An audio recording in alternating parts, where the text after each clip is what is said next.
You are now rocking with that dude Pascal.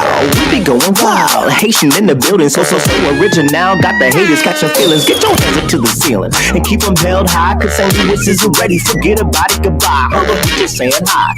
Five somebody, rise up. Weekdays, catch us live, somebody. Let's go. Good evening, good morning, and good afternoon, everybody. Welcome to the Pascal Show. I hope you guys are all doing well out there, enjoying your day, having a good one, making it positive, making it dope as hell, and all that stuff. We at the other studio again. We got my boy Nico Smith in the house. Bang. I'm back again. Yeah, I'm back at it again, Back at it again. You know back what I'm at talking it. Yo, yeah, man. Bang. Boomba clot. Bomba clot. How you feeling today? Booyaka. Now you making me think of it. Cheddar Hanks. Big ups. Cheddar Hanks. Oh Big my ups. But I'm doing good, man. I'm very good. How you doing, my brother? I'm good, man. It's raining here where we are, so it's one of those days. But you know, we making the best of it. Just April one of showers them days. Exactly. Yup. You know what I mean? April showers brings May flowers. So yes, it does. We keeping it rolling. You feel me? Better be the truth, man. You know what I'm it saying? will. May's gonna be awesome. Dag nabbit. You know what I'm saying? So for those of y'all who are coming in and all that, good evening, good morning, and good afternoon, wherever you're watching this show, because we know we are internationally known. Okay. Welcome to Pascal Raw, or the nighttime version of the Pascal Show, where we get to talk about a whole bunch of stuff. There's a gang of stuff that's been popping off, y'all. So you guys want to get in here, grab your cup of Joe if you're watching in the morning, or your libation, whatever you may be drinking. Just do it responsibly. And yeah, man. I mean, shoot, man. You know, do what you Grab need to do. Grab yourself a drink. You know, we in here having a good time, or we will be. Yeah, we will be. See? We getting into it. We'll be having a good time tonight. You know what I'm saying? It is 420. Hey. You see what I'm saying? Oh, that's what I forgot to bring. 420. What did you forget to bring? Oh, wait, what? What did I forget to bring? Oh, you know, hey, well, we definitely got to talk about a little bit about that Mary Jane. You know what I'm saying? I'm in love with Mary Jane. There we go. Hey. And it's funny because he has the headphones backwards and everything Yeah. right now. Like he's like, we are the world. You know what I'm saying? We are the children. Wow. I'm done. But it is 420. So that's the other thing. If you're not drinking a libation, if that libation is not your thing and you need to roll it up, then go on and roll it up as long as it's legal. I'm kidding. Puff, pass. Pass it on over here, baby. You know what I man. mean? Just through the screen. Yeah. You know what I mean? But there's a lot of great things that I think that the legalization of marijuana is bringing. I think not only just the fact that it's so good, that it's natural, it does a lot of really great things for you. Mm-hmm. You can take that instead of taking all these opioids that is man-made and all that crap that are highly addictive. The other thing, it just gets you high, baby. Yeah, you know what I'm saying? Smokey say? God put this here for me and you. That's what he said. He did. He most definitely did. You know what I'm saying? But yeah, man, what a crazy day. So if everybody's out there, roll it, spark it, do whatever you need to do, enjoy your 420. It's a celebration, bitches. Okay, it's a celebration. You know. Okay, so please enjoy yourself while we get into these conversations, and I'm sure we'll have a 420 talk here in a little bit. I'm sure we got plenty of stories. I don't know if you heard the conversations that we were having on the Benjamin Dixon show earlier this morning that I was having with Rebecca Azor and DJ Exclusive. What were y'all talking about? Well, I mean, we were just talking about she was talking about her experience just taking a little bit too much. Oh, really? Like an edible. Because she did, the famous thing where you take it, you sit around for a little while, and you're like, it's not working. Yeah. So then you go, maybe I should do some more. Mm-hmm. And then next thing you know, you just get you fall into the vortex. Yeah. You basically are going into what she was calling it, like the sunken place, but not the sunken place. I've been there. I understand completely. Yeah. Where you just say, oh no, it's not working. Let me just crank it up a notch. Mm-hmm. Don't ever do that, guys. Yeah. You'll thank me later, because then later on, the first dose you took, or the first bite or whatever, will finally kick in, but it'll be a nice ride. It won't be some crazy stuff where you're sitting there going, where am I? What is life? What has happened to me? What am I doing with my life? Does everybody know that I'm high? I am hearing my heartbeat. I can feel the blood pumping through my veins. Something's wrong with me. Oh my God. Yeah. You see what I'm saying? And it gets worse and worse and worse. The paranoia is real when you get high as hell. Mhm. You know what I'm saying? Oh, 100%. I've been there multiple times. I didn't learn my lesson the first time. So yeah, I understand what you're saying. Definitely. Yeah, I think I think we've all gone through that kind of stuff. You know what I'm saying? It's just Got to learn your tolerance. You know what I mean? Yes, you got to know your levels. Yes, indeed. You know what I mean? There's levels to this shit. Yes, there's levels. There's levels to this shit, man. There's levels. Okay? Indeed. So you got to know what the hell you're doing, okay? You definitely have got to know what the hell you're doing. And of course, it is nice to have somebody who maybe is a professional, you know, like your guide through the journey of edibles. Yes. Or whatever. If you're smoking from a pipe, a chillum, a one hitter, a blunt, a joint. True. Because things hit different. I'm just saying. Shoot, man. They all hit. They hit different. You know what I'm saying? The one hitter, the baddie hits different than a blunt. Yeah. The blunt hits different than the bong. Yeah. Oh, I forgot the bong. There you know the bong. So I got some stories. Oh, I'm sure we all got stories. I got some stories. If you've ever partook, okay, we all got some sort of 420 story that's just absolutely hilarious and embarrassing, or just straight embarrassing, which we will be talking about that a little bit later. That's going to be our video chat call for tonight. Do you have any funny 420 experience stories that you'd like to share with all of us? You know what I'm saying? Maybe it was a bad trip, you know, or one of the wildest, best nights of your life whilst ingesting some good old fashioned TH mother loving C for shizzle dizzle. Okay. So we got to get into those things. We're going to talk about that a little bit later, but we got to go into these stories because we got some stories for you guys. And some of it has to do with shit. You know what I'm talking about? Shit. I said shit. Like actual shit. Like actual dookie. Like boo-boo. Yeah. And when I say somebody shit the bed, I really mean it. Oh, okay. Yeah. Okay. Like I'm interested to hear. Like a dookie. Like a deuce. A deuce. Dropping a boosh, but this one didn't go boosh. You know what I mean? Oh, because there was no water. Gotcha. You see what I'm saying? Did it bounce back? I don't know. It depends on like what his thread count was. Okay. If there was a feather bed on top of it, gotcha. You know what I'm saying? How much absorption into absorb? Yeah, maybe it's memory foam. Maybe it's done it before, so it remembers the poop. Right. Be like, oh, I remember you. You know what I'm saying? You feel me? Gross. Yeah, that's so fun.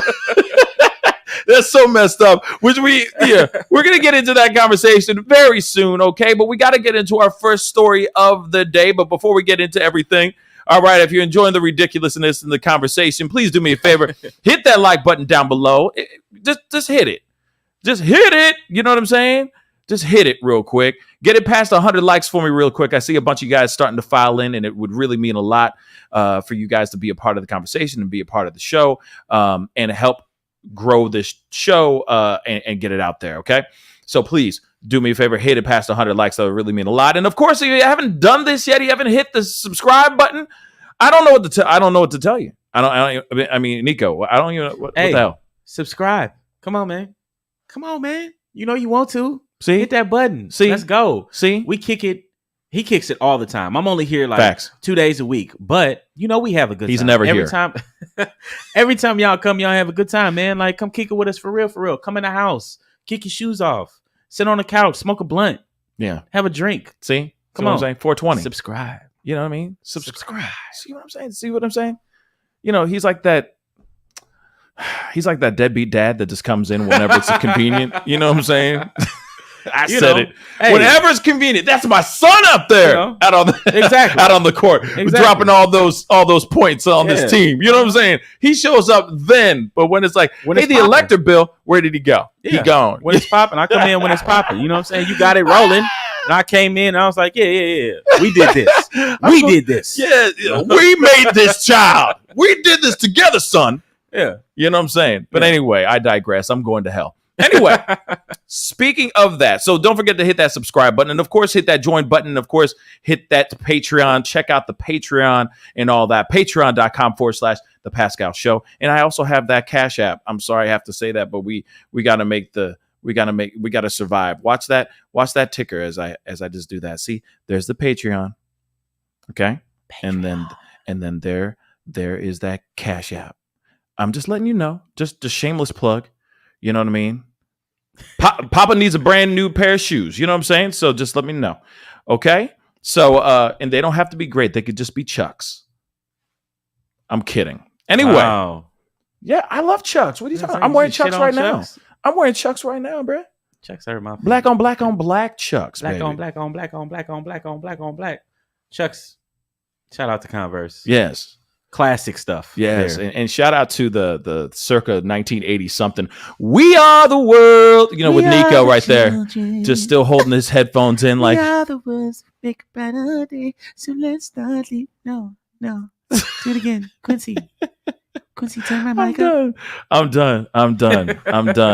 And he's a hell of a vocalist, just so you guys know. Yeah. Okay, but anyway. Thank you. All right. I'm just, by the way, I'm just holding. I put on I wasn't even thinking today about the headphones.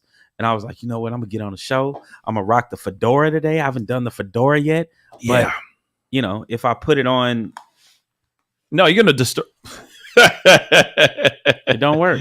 So no, it don't. I got to do this. That ish don't work, bro. But I digress. Proceed. My fault. Keep it that way. Yes. Keep it that way. Just keep looking like you're recording a new track for I don't know, for somebody. Yeah. For the time. There we go. Got you. There we go. Okay. Anyway, guys, thank you guys so much for being in here, being a part of the conversation. Apparently the Grizzlies are in the house. Hello, Grizzlies. Hello, guys. I appreciate all y'all for being in here and showing some support and some love. Okay, so hit that like button down below. Send those likes all the way up. Where are we at right now? 93?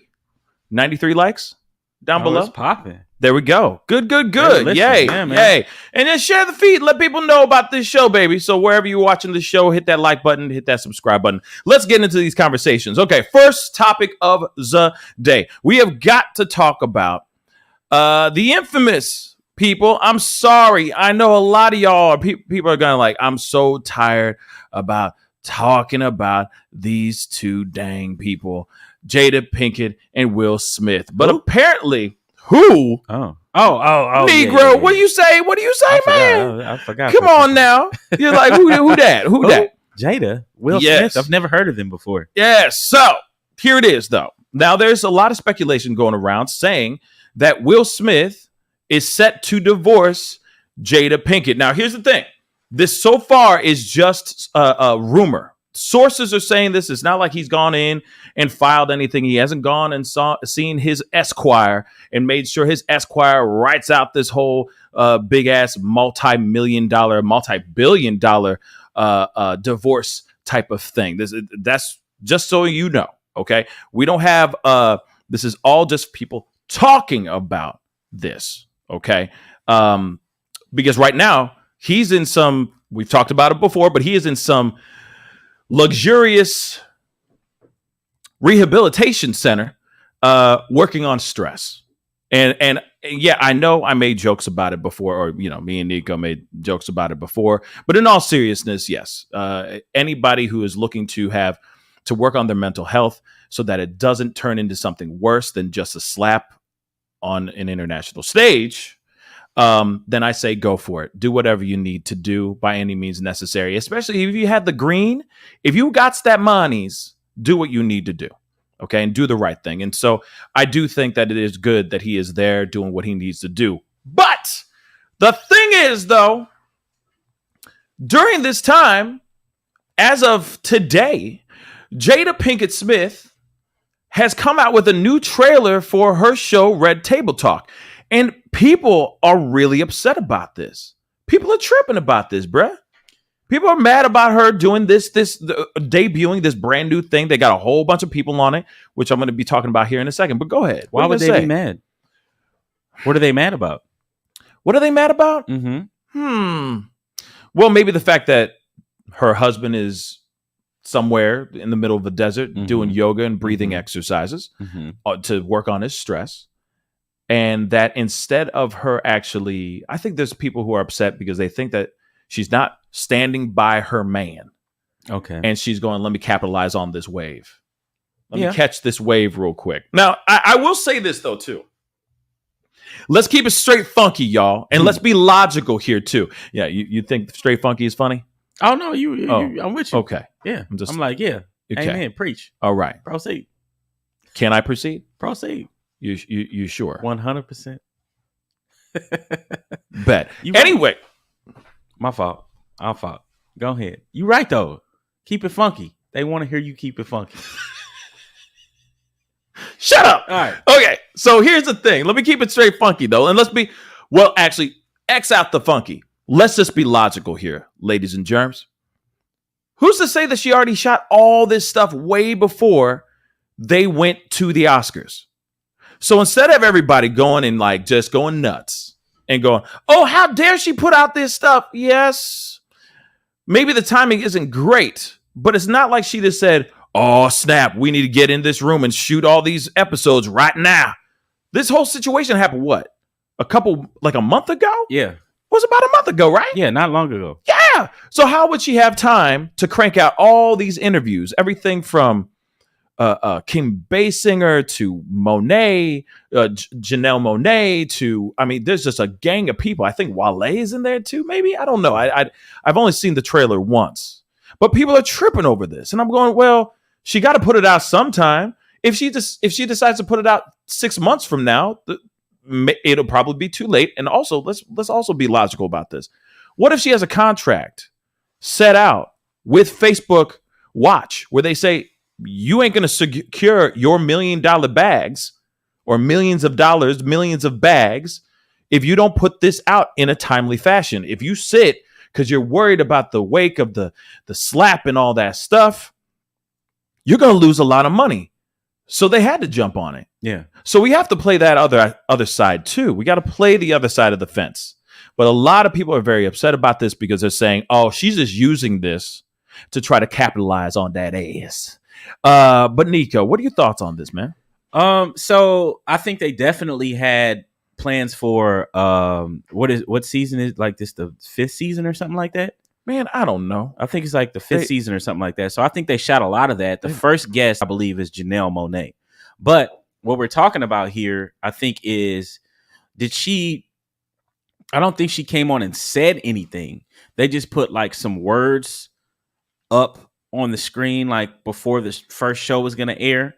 So it's like they said something about due to the recent events at the Oscars, the Smith family is taking time to heal or something like that. But in the actual show, they don't talk about it because they shot all of this stuff. Like you said, they shot all of this stuff before the Oscars stuff happened.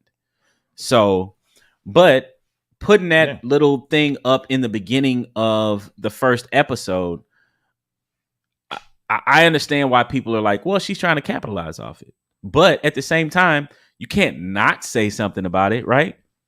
I mean, you really can't. Yeah, you got to address it. You have to. If it's something that they shot like with Janelle Monáe, the first episode, if they shot that already, of course they're not going to talk about it because it happened after they shot that episode. But the little comment in the front of the show with the words coming up, yeah, she's going to say something about it. And people wanted her to say something about it. If she would have came out and just been like, hey, here's the show, we're not going to talk about what happened, people would have been like, what? Like, you got to say something. So, yeah, I mean, you know, I think that when it comes to this, eventually she's got to talk. Yeah. Eventually she got to speak up and say something. Mm-hmm. I just hope it's that she gets on there, says what she needs to say, but it doesn't turn into some big ass freaking special. And then it's suddenly her husband and her sitting across from each other, and it's another entanglement conversation. I really don't want to see that. I don't have time for that. Like he did that last time. Exactly. I don't have time for that personally. I really don't. So I personally do not need. I have no desire to see them sitting across from each other at the Red Table Talk anytime soon. But you don't want to hear like what she has to say about it because she hasn't. No. I'm down for her coming in and maybe having a discussion with her daughter and her mother. Uh-huh. I'm with that all day long. But if it turns into, on this special episode of Red Table Talk, Will Smith, oh yeah, man, I had to walk over there and slap him in the face. And Jada Pinkett Smith that part. Sit together and have a conversation about the slap seen around the world. I don't even know what I was doing. Jada. I don't really need to. I personally don't need to see that. Personally, I really was a good don't. impersonation too of all of them. That was awesome. Thank you. That was awesome. Thank you. You talented, man. You should do this for a living. Shouldn't I? Give me money. Hey, that's what props is due. You feel me? But yeah, I think people want to hear about it. But I agree with you as far as that whole scenario playing out again with them across the table from each other and her looking at him and like just trying to explain the whole situation. I don't know. I want her to kind of take some responsibility for it. Personally, that's what I want. I don't think she will, but I don't know. I don't think she's going to take any responsibility for it. Do you think she should? Not for him going up and slapping, but I think that the events that led up to him reacting the way he did. Mm-hmm. Hell to the yeah! Come on, man. Yeah. She should take some responsibility for it because she is one of the people right next to that cauldron, just stirring that damn pot. Oh, yeah. That's what I think. Yeah, you know what I mean. Stirred the hell out of that pot. And more and spilled over, and that's why Chris got slapped. Yep, and that's why those things are happening. Keep my wife's name. Like, come on, man. Like, yeah. So for me, the a special is not. I'm not down for. Okay, a special with Will Smith. I'm not down for at all. Like, okay, at all. I'm not with it. I'm not with it. I think that's her trying to scoop a bag. Yeah. These episodes, which everybody's all up in arms about, Clutch My Pearls. She has episodes out already. People, she already shot these things. They were in the can, and she has a contract that she has to abide by so that she can continue securing the Dom Boggs. That is why those episodes are out. You don't see any snippet in there of, and Will Smith. You don't see that. Yeah. You see everybody else because they've been shooting those things for weeks before any of the Oscars stuff went down. I'm just saying that real quick because I know a lot of people are like, yeah, oh my God. Like, come on, y'all. Come on. But I do have some comments I want to pull up here really quick before we move on. Or actually, I still have this article I want to throw up because people are talking about this being a possibility of a divorce coming around the bend. I don't think so. I really don't think so. And you'll hear my thoughts on why here in a second. And don't forget to hit that like button, y'all. Hit that like button. Send those likes all the way up. I'd love to see it go past 200 likes. That would really mean a lot to me. Keep the conversation going in the chat, family. That would really mean a lot. Loving the conversations and loving the energy. Okay. DJ. David D. Sharp said, I don't feel Jada is a good source of life advice. That would be like asking Hillary Clinton how to keep your husband happy. Oh my God. Shots. Oh my God. Shots fired. Shots. Pew pew. You ain't wrong, David D. Sharp. I will say this. Because I know there's a lot of people that think that there's like a negative. There's a lot of negativity revolving around the red table talk. But let me just say this just for 1 second. I think there's a lot of great conversations that they are willing to have, that they're bold enough to have on that show, that I think a lot of other shows would never even go down. Because they're worried these other channels, the Tamron Halls, the Oprahs of the world. I'm not using Oprah, but I'm using Oprah. F it. I am using Oprah too.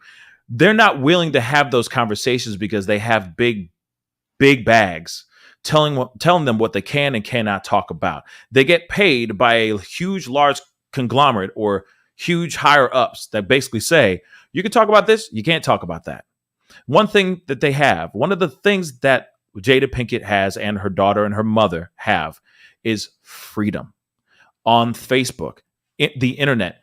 Now also they have some leverage too. They have their name. They have the Smith family name, so that if Facebook said, well, we don't really like you talking about shrooms on this episode, which they did a full conversation about psychedelics and what the benefits of psychedelics with Jaden Smith and some other experts and all that, which was wild. They were talking about microdosing and all that. You got it. I highly recommend checking out that episode. That one I thought was absolutely riveting. But you would never see that kind of conversation on Oprah. You wouldn't see that on Tamron Hall. You wouldn't see that on any of these other, Channel 2 to Channel 30 regular daytime network shows. You wouldn't see that kind of conversation. They would spin it and go, and then everything went terribly wrong. I got so addicted to shrooms, I didn't know what to do. I was starting to suck deep for shrooms. I'm being real, but they talked about it and the benefits of it. And it was very crazy and a very interesting conversation. So with that being said, I give Red Table Talk some serious props on those. But when it goes into their own personal stuff, where there's other people, other lives that are being ridiculed, emasculated, humiliated on the Red Table Talk, just for the sake of having that as a subject matter, so that they can show that they can be real and raw and all that, I'm not with that. I'm not. And I feel like a lot of it is them shooting from the hip without the consent of their loved ones saying, yeah, okay, it's okay, babe. Or no, don't talk about that. I really don't want you to talk about that. But that's just my thought. I think Red Table Talk brings a lot of really good conversations that need to be brought out in the forefront. And I think they should stick with it. But I think they need to stop being so raw on themselves and maybe bring in other people that are willing to be raw on their show instead of themselves. Does that make sense? It does. It does. Yeah. Yeah. And I haven't watched a lot of Red Table Talk. Like, of course, I watched the specials or whatever, and like when Will was on there. By the way, it's 3:00 and I'm faded. By the way, just saying, I think that you're going to be highly disappointed because that's exactly what they're going to do after they shot, all of this stuff. They got to have a special episode where they talk about all this stuff. I don't know if Will's going to be on there, but they're definitely going to have a special episode and have a conversation about this, because you can't just put that little disclaimer thing up at the beginning of the season and then not talk about it for the rest of the season.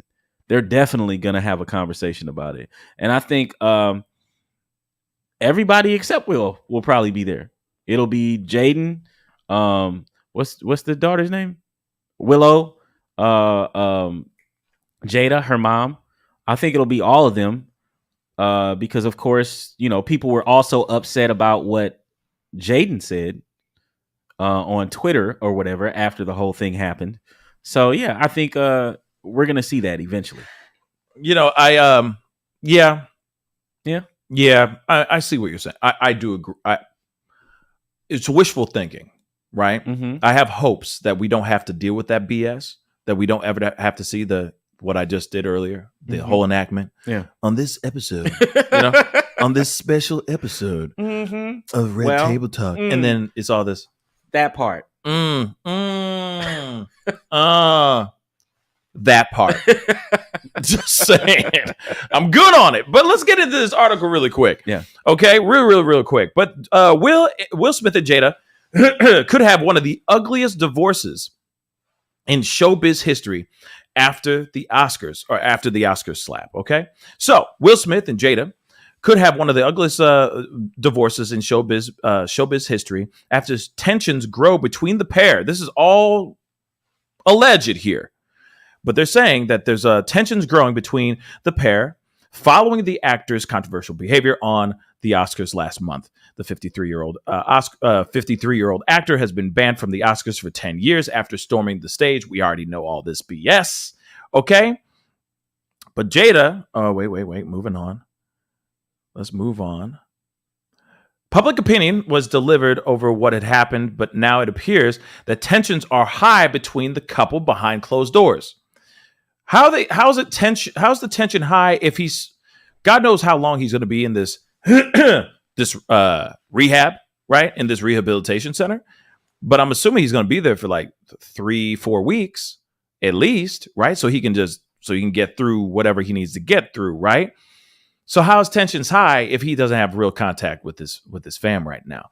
Just saying that. But says here, quote, ever since the Oscar scandal, tensions between them have been palpable, an insider told Heat magazine. There have been problems over the years, but they're barely speaking right now. If they were to split, Will has a fortune of $350 million that Jada would be entitled to half under Californian law. It could be one of the ugliest divorces in showbiz history and drag on longer than Angelina and Brad's did. Very interesting. So, Will obviously doesn't want that, but let me blow this up a little bit more. Obviously doesn't want that, but there's only so much he can take. Now, he already has apologized to the Academy. Obviously, we already know that, and his fellow nominees for what he did. He still has the Oscars still to this day, but there are people within the Academy, which we have talked about before. They have said, hell no, he should be giving up that Oscar. He should give it back, right? But right now, people are feeling that he is out here, or that he is possibly thinking about chucking up the deuces in this relationship. Now, here's the thing. And this is just from a small article, because that's something that's percolating out here in these streets right now. People are talking about this like crazy, like this is scripture, because of Red Table Talk came out with a preview for their upcoming season. And all of a sudden, now everybody and their mama is sitting there going, oh my God, they're about to get divorced, because obviously she would do this. Why would she do this right now? Okay. Let me say this really quick, and I'm going to throw it to Nico. They ain't getting divorced, y'all.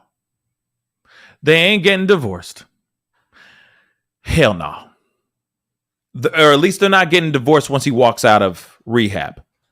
Maybe down the line, but I really do not see him walking out of that rehab going, okay, I want a divorce. I just don't see it. I don't see it. He has built too much with this family. He loves her unconditionally. He basically begged her for marriage. She didn't want to get married. She made that sacrifice. He said himself that he would never, ever get divorced ever again. He would fight tooth and nail to the death. He said in one of his things, he said, if I was on a treadmill and I'm a competitive dude, and if I was on a treadmill next to another guy on a treadmill, I would have to die before I let that guy win. Do you think he's going to quit this relationship? You think he's going to quit this marriage? Nah, I really don't think so. Maybe there's going to be a lot more entanglements. Maybe there's going to be a lot more understandings going on. A lot of 3 o'clocks and I'm faded. You know what I mean? But like Eva Mendes kind of side of stories, not August Alsina, but on his part, he might be going out there and busting a nut. Oh, and I'm sorry. Sorry. I'm saying he busted a nut so much. He got sassified so much that every single time that he would get to a climax, he wanted to vomit. He would get sick to his stomach. That's how much he sowed his wild oats that often after the whole entanglement thing that was going down. So I feel like he's going to get out of rehab and just start clap cheeks. But it will not be her cheeks, though. It'll be other girls. Then what's Nico, the point of staying married? The children. I'm kidding. I mean, a lot of them will be like, but the children, but they grown ass. Yeah. One of them is already a polyamorous and another one is like the next Gandhi, for crying out loud. So they grown ass kids. Yeah. They agreed. fully understand, so, right? Like what would be the point of staying married? I mean, I think I know you remember him because you just said like him talking about never getting divorced again. He said, if I get divorced, I feel like I failed. I'm not going to do that again. I'm like, okay, But at the same time, I don't think that's the right way to look at it. And again, with all of this stuff going on, yes, there's a whole bunch of stuff I'm sure we don't know. But what we do know is that whole entanglement happened. We saw his reaction when they were talking about it on Bloody Table Talk. Mm-hmm. And to me, it looked like he was miserable. Like miserable. You know what I mean? Yeah. And his heart was hurt.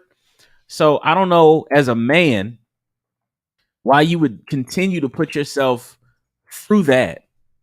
If something is toxic, then just let it go, man. That doesn't mean that you failed. That just means that you realized, okay, this isn't going to work. And sometimes that's okay. You have to move on. You have to do different things. And even if they do get divorced, sometimes that might be a better situation for everybody involved. Jada gets to go out here and do what she want to do. Will don't have to put up with the humiliation anymore. Like you said, the kids are grown, so they'll deal with it how they deal with it. But saying all of that, I agree with you. He ain't leaving. He ain't going nowhere. He ain't going nowhere, baby. He ain't going nowhere. I'm sorry. As much as everybody sits here and goes, oh, no, this would be ample time. Mm-hmm. This would be the right time to just do what he needs to do. Divorce. Yeah. I don't see it. I still don't see it. And it might be going to double down. That too. I just think it's a financial thing too. I mean, that's a lot of money that he's losing. On his part? Hell yeah. I mean, yeah. He is the bread. Okay, out of the two of them, right? He is the breadwinner. What? You mean Jada ain't no star? No. I'm not sitting here saying, whoa. Hold up. To all you Jada fans out there. No, she is a star. And Jada fine. And Jada beautiful. Yeah. And she has a lot of great things under her belt. But when was the last time she was in a movie that she was the star of? It was her own Jada Pinkett vehicle. Don't worry, I'll wait. That ever happened? I mean, I'm not trying. Like I said, no. Like I said, don't worry, I will wait. She had woo, woo,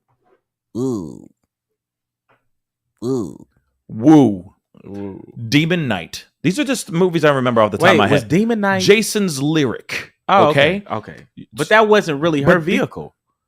No, but you understand, she was the lead in these movies. Yeah, she was, okay. Starring Jada Pinkett in Demon Knight. Wait, what was Demon Knight? It was the is that the Tales from the Crypt? Yes. Okay. That show was okay. Yeah. I used to love that show. So when that movie came out, I was like, you know what? Bet we gonna watch this. Her and Billy Zane. Her and Billy Zane when he had hair. Yeah, man. Wow, what a throwback. You know what I mean? Indeed. So she was in that movie. I'm just saying, what other movies? Just asking for a friend. What was the other movie that she was in that we could sit here and say, yo, that was a vehicle for her, that was a multi-million-dollar movie where she is the face of it. Look at all the movies that he's ever done. He doesn't really play secondary parts. No. He doesn't play like, it's Will Smith just co-starring into something. First time he did that, I think, was Suicide Squad. And that's like his third. Third what? I think that's his third highest grossing movie. Really? Yes. Huh. Yes. Yeah.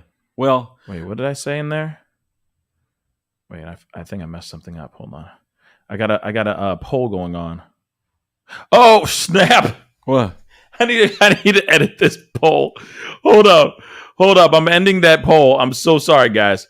I messed something. I said, Will Will and Jada get married? I meant divorced. I'm sorry. Let me put that in there real quick. Same thing. Right? Not really. I meant divorced. Yeah. Divorced. What were people saying? No, people were just laughing at it. Like, Pascal, yo, look at this. You got it wrong, bruh. Fix that real quick. My bad. Now it's fixed. So there's a poll going on right now really quick because we are going to have another poll here in a second, which is for this very interesting main topic here very shortly. So please hit that the poll. I'd love to hear your thoughts on this before we end this conversation here. Okay. But yes, you were saying, I'm so sorry. I got thrown off with that that mistake. That's hilarious. But yes, do you think they're gonna get divorced? Just hit the yes or no, and then we're gonna keep it moving. But I was saying, he makes more money than she does. Yeah, a lot of the movies that he does, a lot of them are old, mm-hmm. except for like Suicide Squad. Mm-hmm. But one of the highest movies he ever did was Aladdin. Really? I'm so dead ass. Have you seen it? I'm so dead ass. No. I watched like 5 seconds. I saw 5 seconds of it. I've never seen it. Yeah. You see what I'm saying? Yeah.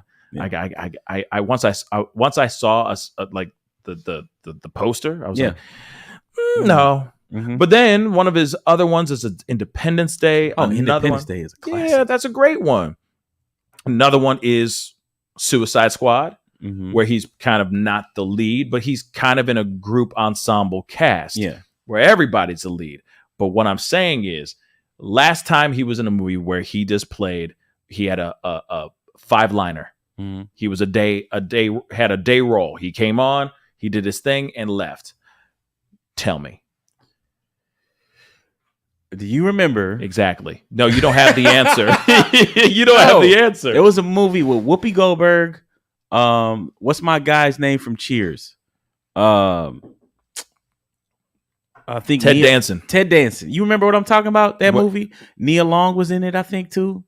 It was people. If y'all know what I'm talking about. Yeah, I was gonna say, fam. Y'all know what I'm talking. It was Whoopi Goldberg, Ted Danson, Will Smith was in it, but he was just like a side character. And I thought it was Nia Long. Maybe it was some other girl. But that's the last, and that was years and years and years and years ago. That's the last one I remember him being like, just another character in the movie. I just can't remember the name of it. But yeah, but you're right.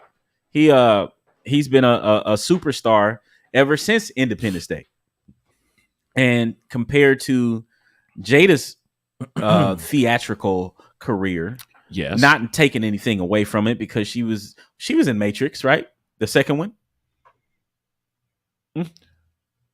But does anybody remember that? They'll just go, "Oh, she was in that." Yeah, I'm not saying to say that she like carried the film. I'm just saying like she do her thing too. But in comparison, she ain't Halle Berry. Let's just keep it real. True. Look at another black female actress that has a prominent career. Yeah. That has killed it. Mm-hmm. Whether you like her or not, she has done some serious movies. And a lot of the movies revolve around her ass. Yeah. Not her ass, but her face and her acting and all that stuff. I mean, let's be respectful. Sorry. But it's all about her ass too. Yeah. She fly. I'm just saying she bad. She is Halle Berry. She is something else. Let's keep Indeed. it real. That is a handsome woman. It is a handsome woman. She's a handsome woman. Okay. But every movie she's done so far that she's done has been starring Halle Berry. It hasn't been a when was the last time we saw a movie where it was starring Jada Pinkett Smith? A long time ago. I honestly can't remember. Long ass time ago, bruh. Yeah. Long ass time ago. Even like directed video movies.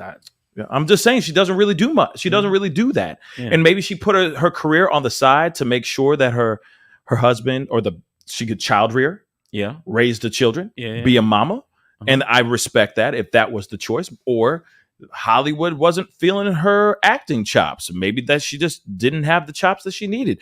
Oh, I forgot. Hey, you. Thank you. Girls Trip. She was in Girls Trip. But I forgot about that. But 17,000 years later, that one movie where she was headlining one of the main characters, and also on top of that, she is not even memorable. Well, we just remember the movie because of Tiffany Haddish. Come on, there y'all. You go. Tiffany Haddish is the one who kills it in that movie, baby. Tiffany Haddish is the one that stole the spotlight in that movie. Thank you. Thank you. You're right. Thank you. You're right.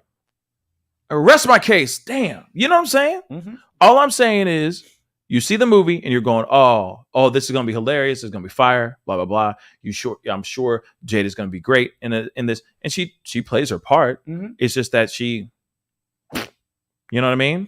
Ooh, black Lady Jane just said, "Made in America." Made in America. Thank you, Black Lady There Jane. we go. Yes. Black Lady Jane, all the way from downtown. Hey. You know what I'm saying? Clutch. All the way from downtown. Clutch with it. Yeah. Clutch with Came through in the clutch. Made in America. It was a good movie too, by the way. If y'all haven't seen it, watch it. It was funny. It's a funny movie. Mm-hmm. It's definitely funny for that time. Yeah. If you see it now, it's like, does it age well? I haven't seen it in a while, so don't quote me on that. Like, don't hold me to it. I just keep thinking about the time that he came in with blackface and his whole career. Every time I think about Ted Danson, I just think about. But that's when blackface. he was dating Whoopi Goldberg. Yes, after that movie, and apparently that was okay. Apparently Whoopi was okay with that, but Holocaust wasn't about race. But that's another conversation in itself. Another conversation. Mm-hmm. That's a whole other conversation in itself. For another day. I also have a comment here from Lady Justice. How you doing, Lady Justice? She said, the Pascal show, I sometimes get the feeling Jada resents Will's career and are choosing to put hers on hold to raise her kids and support building their careers. Now, I'll say this. Basically, it's echoing what I was just saying a second ago because I'm brilliant. Yeah. Genius. Yeah, I'm a genius. But because of that, I think that's what it is. I think that I don't think that there's resentment. I just think that she put a lot of her life on hold to hold it down for her man and the family that she was growing. That's what I think. She had babies and then did her thing. But there's just, I don't know. I don't think that there was a lot of movies or opportunities being thrown at her feet. I'll be really honest on that. I don't think opportunities would just be like, funk, here, opportunities. Nah, here are all these roles for you. Nah, I really agree with you 100%. I mean, to that whole, like, I mean, if that is the case, that she resented him for whatever, like, that's weird because if you have a love for something and you continue to do it, it's not like she was doing like indie films or something like that, she like really some of these other people were doing. It wasn't that. So she resented Will for that. That's weird to me. But hopefully she doesn't have any resentment. And I mean, at the end of the day, it's a horrible situation for all of them. I mean, she looks horrible now because we all, from all the people that I've talked to, blame Jada. Majority of the people, it's like it's her fault. It's not like do you talk to a lot of people that like don't like Will now, or do they feel sorry for Will? You know what I mean? I think there's a lot of people that are just like, poor guy. That's my point. A lot of it's like, oh. Yeah, so it's sympathy for him, but it's animosity towards her. Like the blame is put on her. They're like, oh, she's the succubus. Yeah. She's a succubus devil woman. Real talk. That's coming out of people's mouths right now. Yeah. I mean, most of the people that I've talked, well, not all, but majority have been like, yeah, he did that, but I feel sorry for him. Like, she's ruined his life and she's done this. And I'm like, wow. And again, we might not know the whole story, but I mean, I don't think we know the whole story. I think that there's a lot more going on beneath the underbelly of this story that we don't know, and it sucks. But we only know what we saw, and still, no matter what, even if there is a dark underbelly of stuff that's been percolating, maybe even for years or for 5 days, whatever it is, it's still a really bad look for him. Very, very bad look and very bad move. You don't put your hands on people. Keep your hands to your damn selves. Keep your damn hands to your damn selves. Keep your hands to your damn selves. I'm going to say it as many different ways as I can. Same words, just flipping the words around. Okay? Real talk. Just don't be dumb, guys. Don't be dumb. Okay? Don't do what Will did. Period. Trust me. You will go to jail. And you will most likely get sued. And you don't want that life. Okay, but let's take a look at this this poll here really quick. So I said, will Jada and Will get divorced? There's 2 Wills in there. That's funny. And 56% of you guys said yes. Really? So far. I mean, once again, there's only 169 votes in here right now. Okay. Just to keep it straight funky. All right. So 170 votes. Still, people are saying 56%. 44% are saying no. But 56% are saying yes. So it's kind of in the middle. Mm-hmm. It's kind of 57% are saying yes. Wow. Yeah, man. Yeah, man. You know, babe. Shut boing, boing, boing. So I'm not going to end the poll quite yet. I'm going to leave it up here for now as we go into our next story, because we got to get into this next story. And then we got our big main event that we are going to be talking about here. And then we're going to be talking about Mary Jane. So let's get into this other piece, man. This is kind of crazy, too. A$AP Rocky, boyfriend and baby daddy of Rihanna's soon-to-be her latest album, The Baby. No, that sounds wrong. A baby's coming out of Rihanna's body, not the baby, okay? But Rihanna is about to have a child. A$AP Rocky is the father. But he has recently been arrested. And you're going to sit there and go, why? Why was he arrested? Well, he was arrested for being stupid. That's what it sounds like. And so we got to take a look at this article right here. All right. So rapper A$AP Rocky's arrested at LAX, like right after he got home. Like he flew back into LA from going into for spending a vacationing with his baby mama, Rihanna. Some people say Rihanna. What do you say? She says too. She says Rihanna? Yes. Oh, I know, right? That hurts my soul. Yeah. It's Rihanna. Okay, but anyway, I will always say Rihanna. Me too. But anyway, so he was in Barbados, you know, having a great time with his soon-to-be baby mama, right? And he flies back into LA and he gets arrested for a shooting that happened last year in Hollywood. So let's take a look at this article. After stepping off the private plane in LAX, rapper A$AP Rocky, not A$AP Fables. Come on now. A$AP Rocky was arrested Wednesday morning on suspicion of assault with a deadly weapon in connection with a November incident in which Los Angeles police say he shot at a person in Hollywood. So he arrived at the LA International Airport on his way back from Barbados. He was vacationing with Rihanna, not Rihanna. Okay. His girlfriend, who is also pregnant with the couple's first child.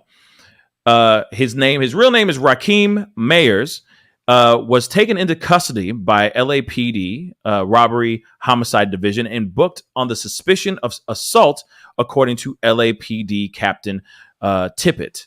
Bail was set at $550,000, more than $500,000, y'all. Following the arrest, LA police detectives searched a home belonging to the rappers, seeking evidence in connection with the case. According to the law enforcement sources, detectives have had the artist's name under surveillance for some time and tracked his return from Barbados. Detectives removed several boxes of evidence from his home. Law enforcement sources told the Times, the Los Angeles Times, not the New York Times. The assault allegations stem from a November 6, 2021 incident in which an argument between two acquaintances, his friends apparently, occurred near Selma and Argyle Avenues in the Hollywood area between around 10:15 p.m. The argument escalated and resulted in one person firing a handgun at the other, according to law enforcement. The victim sustained a minor injury and later sought medical treatment. Following the shooting, the suspect, who is identified as Mayers, and two other men or males fled on foot. This is what the police said. So he has been previously convicted of assault in Sweden when he was there for a festival performance in the summer of 2019. He and two other members of his entourage were accused of aggravated assault. In August 2019, he was also, he was convicted during a trial in which a judge heard evidence about a street brawl in Stockholm in late June, in which the rapper was accused of stomping on a man after throwing him to the ground. Now, he has testified and maintained that he was acting in self-defense. A judge determined the incident was not worthy of prison time. Representatives for the rapper did not immediately respond Wednesday to the LA Times request for comment. Law enforcement sources told the Times that Mayers invoked his right to legal counsel after detectives attempted to question him about the shooting. Alan Jackson's Mayer's or ASAP's attorney did not reply to requests for comment. So here it is. We see right now, excuse me, ASAP Rocky is has been detained. There is over a $500,000 bail put on his head for an altercation that happened between his friends and some person. The question I ask, the question that remains in my head is, who shot first? Who started the altercation first? Is this self-defense or no? You got to remember, this is ASAP Rocky. He's a known rapper. He's known to be with Rihanna, okay? You don't think Rihanna? It's Rihanna. It's Rihanna. You don't think that maybe somebody knows this information and wants to bring harm to him and his friends, and maybe just pulled out the piece and started blasting, and then they started blasting back out of self-defense?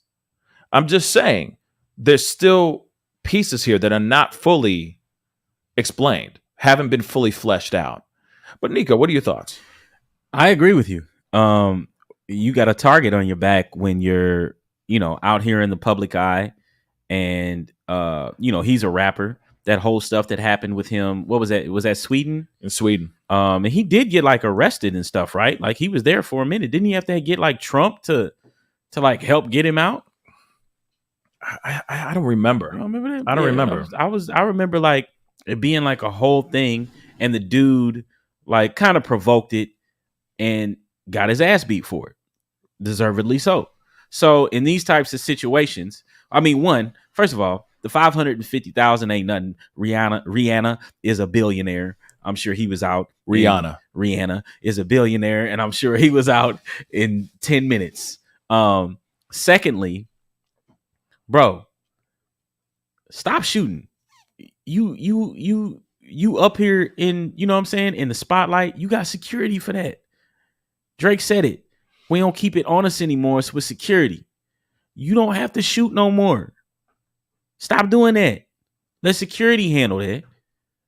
But I understand, if somebody threatens you, you got to handle your own. If you feel threatened, you got to handle your own. But for future reference, you've been through this before. Live and you learn, because you got locked up in Sweden for this. Don't do the same thing here, in America. But I do feel like it's a situation where people try and test you. And it don't matter who you are, as long as they can get something out of it, some publicity, some money. Because I'm sure even if he's found innocent or whatever, there's still going to be a civil suit from whoever this person is. He caused me traumatic stress and I feel like I can't breathe anymore, whatever. So they test people this. So at the end of the day, I think you're correct. It's some, somebody trying to take advantage. Facts. It's fully somebody trying to take advantage. Somebody else has said something I want to pull up here. Toya Mackey just said, I imagine people tried to purposely provoke him. They said that the guy they shot had a gun first, and I doubt he wanted any conflict. So I agree. Thank you so much for the comment, sweetheart. I do agree. I think that they see somebody who is a name, and then they go, ooh, this is an opportunity to scoop a bag. What can I do right now to get him in trouble? Just saying. There's plenty of people out here that'll sit there and try to, oh, you tripped me, assault. I'm going to sue you for whatever. Oh, my back, my neck, my back, my neck, and my back, and my crack. It's going to be crazy, but it's true. There are people out here that will do whatever they can to try to scoop a bag, make a meal. Yeah. And it's sad, but it's very, very true. So when I see something like this, I instantly think, well, it doesn't seem like ASAP Rocky is the type to have a itchy trigger finger. It just doesn't seem like that. But then again, this is another situation like what Nico just said a second ago. Yo, this is why you have security. This is why you have bodyguards. That's why you drop the big bucks to make sure you have the best of the best around you whenever you are out in public, because you never, ever know who's out here with an agenda. You just never know. Everybody out here plotting. Mm-hmm. That's just what I think. Very true. Everybody. Got to keep your head on a swivel. And again, I stress the security. If you making that much money and you rolling with Rihanna, you got to keep Rihanna, you got to keep you got to keep security with you, man. Like, you can't just be like, you not only are you rolling with her, but you A$AP Rocky and you in Hollywood. Thank you. You know people. First of all, no disrespect to my LA people. I was in LA for a long time, but y'all crazy out there. You know, especially on Hollywood. What's it, LA. Hey, cuz. Hey, cuz. You know what I'm saying, cuz? I'm not about crazy to do out there. You know how we do it out here? Yeah. Gang banging. You know what I'm saying? Come on, but cuz. In LA, if you out there and you on Hollywood, you know somebody gonna recognize you and test you. So let security handle that and keep your hands clean. Keep and now you in a situation where you got to spend all this money on lawyers. You got to get bail money from Rihanna. You got to, Rihanna. Yes, Rihanna. And you got to have us here talking about it because you was in a situation you shouldn't have been in. It's bad choices. Bad choices. And there's also the other thing, too, you got to put in consideration as well. Be mindful of the company that you keep. I'm not sitting here saying that your company is the fault or is at fault of this. That part. Yes. That part. There we go. But be mindful of the company that you keep. So if you got some gangbangers around and they out here that have itchy trigger fingers, but you A$AP Rocky and you with Rihanna, come on, with Riri, you got to be smarter than that. They all know that who you're connected to and what kind of bags you have and what kind of bags your boo-boo has. Let's keep it straight funky, y'all. Let's keep it real. So, of course, they're going, oh, man, oops. Oh, I'm hurt. Oh my God. Suing you and Rihanna for all your money, Rihanna. All your money because I can. Because y'all are connected. Oops. So be mindful of the company that you keep, because here it is. You got loose cannon friends, and I'm not talking about Nick Cannon, who is a loose cannon. He's a cagoosh with the kids. Loose cannon with the kids. Clubs up. Yeah, he's shooting the club up. But that's another conversation in itself. But if you have loose cannon friends, run as far away as you can from them. Because here's the thing. If you're a successful human being and you are finding you are being blessed with all these great things and monies and all that stuff, responsibilities, you're becoming a public figure. You see these words that I'm using? Maybe not sticking around with those kinds of people is your best choice. So turn the other way and kick rocks. And I don't care. I get it. Some of y'all are sitting here going, man, I got to keep it real. You know what I mean? The streets. I got to keep it real that I'm here for the streets and I die for the streets and I'm here for the streets. But at the same time, you also like the money that you have, like the fact that you have a child coming into the world by one of the baddest women on the planet, one of the most business savvy women on the planet. I mean, Fenty alone is just destroying stuff right now. She's making a bag. She's a billionaire. She's a billionaire. So be smart with your stuff. Be mindful of the company that you keep. Turn this way and kick rocks. You'll thank me later, A$AP Rocky. I know you're listening. You're welcome. You know I got you, baby. Anyway, we're going to move on to the next story. You know he's going, what am I going to do? I need to look for Pascal. Yeah. I can see it right now. That's what is he going to do? what he's doing. He's like, listen to the Pascal show. He'll get you right. He'll get you right. Anyway, we got to get into the next story, our main topic of the day. I know a lot of y'all have been waiting for this, okay? But this is the most ridiculous thing in the world. And I got a poll that we're going to be putting up here very, very shortly. But before we go into that, please do me a favor. Hit that like button down below, y'all. Send it past 300 likes real quick. Just do that for me. Hey, you know what I'm saying? Up. Get them likes up, ladies and gentlemen. Get them damn likes up. It's just a click. I know. You're flick of the wrist. The flick of the wrist. Flick of the wrist. The flick of the wrist. Yes, this way. It's not that way. It's not the flick of the wrist. Yeah. The flick of the wrist. Damn. You know what I mean? A like don't cost a thing. You know what I'm saying? So just do it. Okay? Yeah, and J-Lo fine as hell, but she can't sing to save her life. But that's another conversation. Preach. That's another conversation in itself, baby. Okay. So do me a favor, hit that like button down below, send it all the way up, and don't forget to hit that subscribe button. We got to go into Poopgate. Like, this woman really shit the bed. Yeah. Jesus. She shit the bed. Jesus. She really shit. This is literal. Okay, so I'm sorry if we're going to be using SH words here in the next minute, but we are going to go into that, and this is why it's Pascal Raw and not the morning show. So if you're not ready for the SH word being flung around here a lot, well, I wouldn't say a lot, but we're going to have a lot of fun with this conversation. Just viewer discretion is advised. Yeah. Okay? And we love you, and we mean no disrespect. But who gets offended by shit?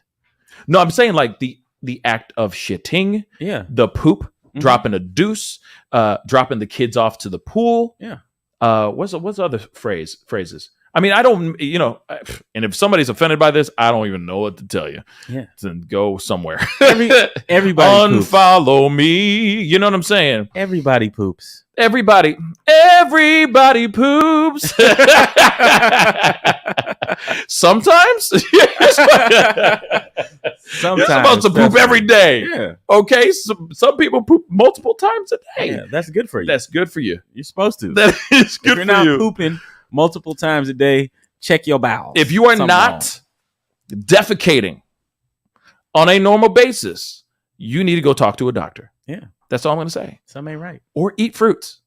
And vegetables. Fibers. Some greens. Yes, some greens up in this business. You too busy eating those steaks and those cheeseburgers. Yeah, so when you do poop, it feel like you're giving birth. Yeah. Oh. Feel like you're giving birth. Okay?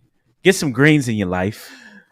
Stop having turd babies. All right? Yes. Did you just say a mattress trophy yesterday? You said mattress trophy. Yeah. But that's a child. Yeah. Okay, hold on. We're not talking about Dookie. Hey, but I guess you could say that for them. Defecating. I mean, there's so many different words for this thing. Okay, but we got to get into this conversation. And I love all y'all. I really do. I love all y'all. You guys are amazing, and you guys are incredible for being here and also getting it to 300 likes. I really do appreciate it. You guys are true G's. To the people out here. To the people. Hey, yes. We You know what I mean? Yes. Thank you so much for the $2 super chat. Great first crew. Pascal, and now she's being called Amber Turd. Yes. Great. That's awesome. Amber Turd. That is awesome. Very third grade. Blood but clot. Very, very awesome. Amber Turd. I'm 12 years old. Amber Turd. Oh, this is the most hilarious thing. This is the most hilarious story. I mean, it's devastating. Let's be real. It's absolutely devastating, but it's hilarious at the same time. I mean, I'm so sorry. Okay, so as we already know, because we haven't even gotten into it, so we'll get into it. I'm sorry. And you might be wondering, what are you talking about? What are you talking about, Amber Turd? And somebody taking a turd in the mattress. We're talking about this case that's going on, this trial that's going on right now. Okay. Lady Justice has said, my favorite words are, hold up, let me get that, are excrement and fecal matter. Good ones. That's absolutely fantastic as well. Good ones. And why are the webcam bots coming out right when I start talking about Dookie? I'm just saying, Okay, it's funny. The best webcam girl. Like seriously, it's coming out in the chats right now. It's hilarious. Like these bots that come out right when I start talking about taking a dookie. Bots. Yeah, webcam. They'll be like, "Hey, come and get your hot girls here. Really? Click here." Yeah, but my mods.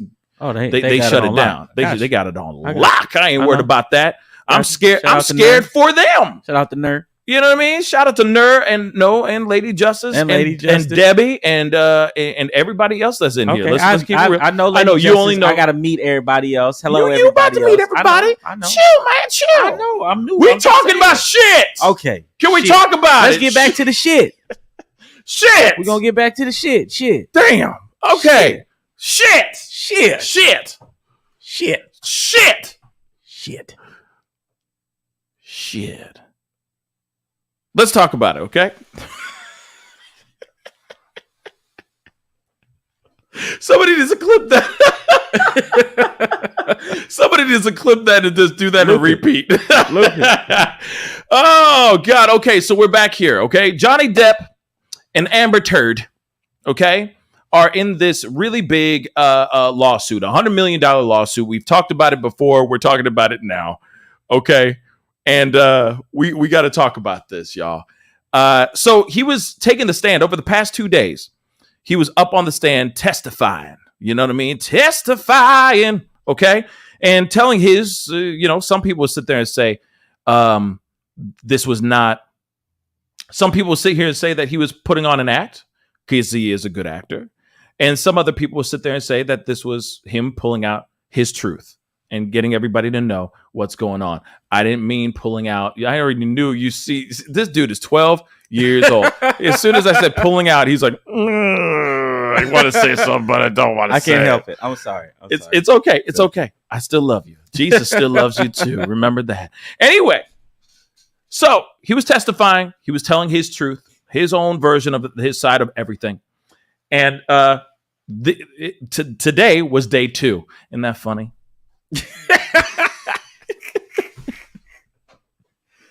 It was number 2. It was day two. Number 2 for him in this trial. Gotcha.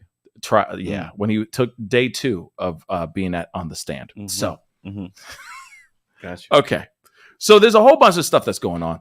Okay, I got a clip. It's a big ass clip, but we're gonna be scrubbing through here so we can hear the story about the poop gate. Some people are saying shit gate, whatever.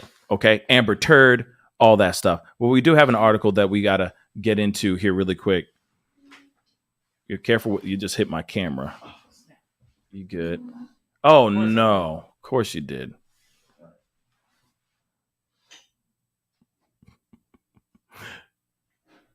Are we good now? Put me in the middle.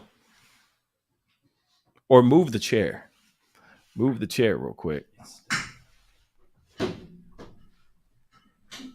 Awesome. Okay. All right. And then turn it over. Yes, put me in the middle. There we go. We're back to normal, guys.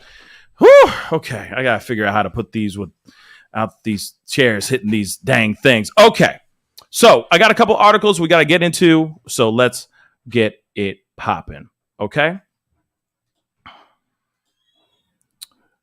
Because we have got to talk about shit, unfortunately. But this is the wildest story ever. Johnny Depp alleged Amber Heard or one of her friends defecated in their bed after he broke up with her son on her 30th birthday. Boy, why did I say her son? I'm sorry. After he broke up with her. Wow. Broke up with her on her 30th birthday. So on her 30th birthday, allegedly she or her friend went into the bed and dropped a deuce. Let's keep it real. Let's keep it real. This is the most ridiculous story I've heard in a really, really long time. Johnny Depp in his trial testimony Wednesday blamed Amber Heard for fecal matter found on their shared bed after a fight where he said he was leaving her, adding that his ex-wife's explanation of blaming her dogs was absurd. Turd. My initial response to this was, I laughed, Depp said, describing the reaction to seeing the photo of the feces. It was so outside, it was so bizarre and so grotesque that I could only laugh. Depp filed a lawsuit against Heard in May 2019, accusing her of defaming him in a Washington Post op-ed where she described herself as a victim of DV. The reality, Depp alleged, was that Heard physically and verbally attacked him throughout their relationship, culminating with the fight following a dinner party for Heard's 30th birthday on April 21st. Oh, her birthday, I guess, is tomorrow, allegedly. 2016, in one of their shared penthouse apartments in Los Angeles. It was after the celebration that Heard fought with Depp and later defecated on their bed, Depp testified Wednesday. Heard has denied the allegations and countersued, laying out in court filings at least 10 different instances where she says Depp physically abused her, often in what she described were alcohol or drug-fueled rages. On Wednesday, on the stand, Depp said he was more than an hour late to the dinner party because of a meeting he was with financial advisors. His accountants and business managers said an inordinate amount of money was gone from his accounts, and that Depp was in worse financial shape than he believed. Depp testified. After 30 years of working in this industry, I was pretty shocked to learn exactly where I was financially, Depp said. Depp testified that he texted Heard telling her he was running late to the celebration. In response, Heard told him to pick up wine and some Mary Jane, some 420. Mary Jane. Yes, Mary Jane. Okay, before arriving. So after the dinner, Heard went into a verbal barrage because Depp was late and because of other perceived slights, he said. Depp said he didn't engage with her. When she hit him, he grabbed her shoulders, sat her on the bed, and told her he was leaving, Depp testified. I said I was leaving. Please don't follow me, Depp said. Heard punched Depp in the face repeatedly as he tried to leave. He testified, this is what he testified, but he ultimately left her in the apartment as he fled to his house in the Hollywood Hills. Depp, knowing that Heard was leaving with her friends to Coachella, which obviously is a drug-infused weekend, let's be real, believed that the next day would be a good time to return to the penthouse and retrieve his personal belongings. And he says this in his testimony, real talk, day 2. But when he told his bodyguard, Seth Bett, to drive him there, Bett told him it was a bad idea.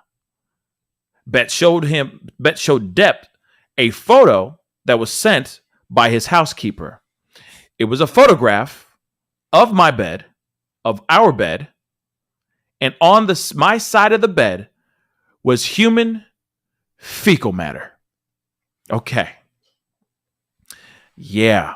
So, we are going to get into this story. We are going to get into more of this, but in this testimony, day 2 of this testimony, because it's been a long day. Yesterday was a long day of questioning. Today was a long day of questioning. And I think he's done for now. Amber Turd, has not gone up and done anything yet. She hasn't gone up and testified. I'm sure she'll be going up here very soon. This is a whole 6-week, apparently, this is a whole 6-week trial.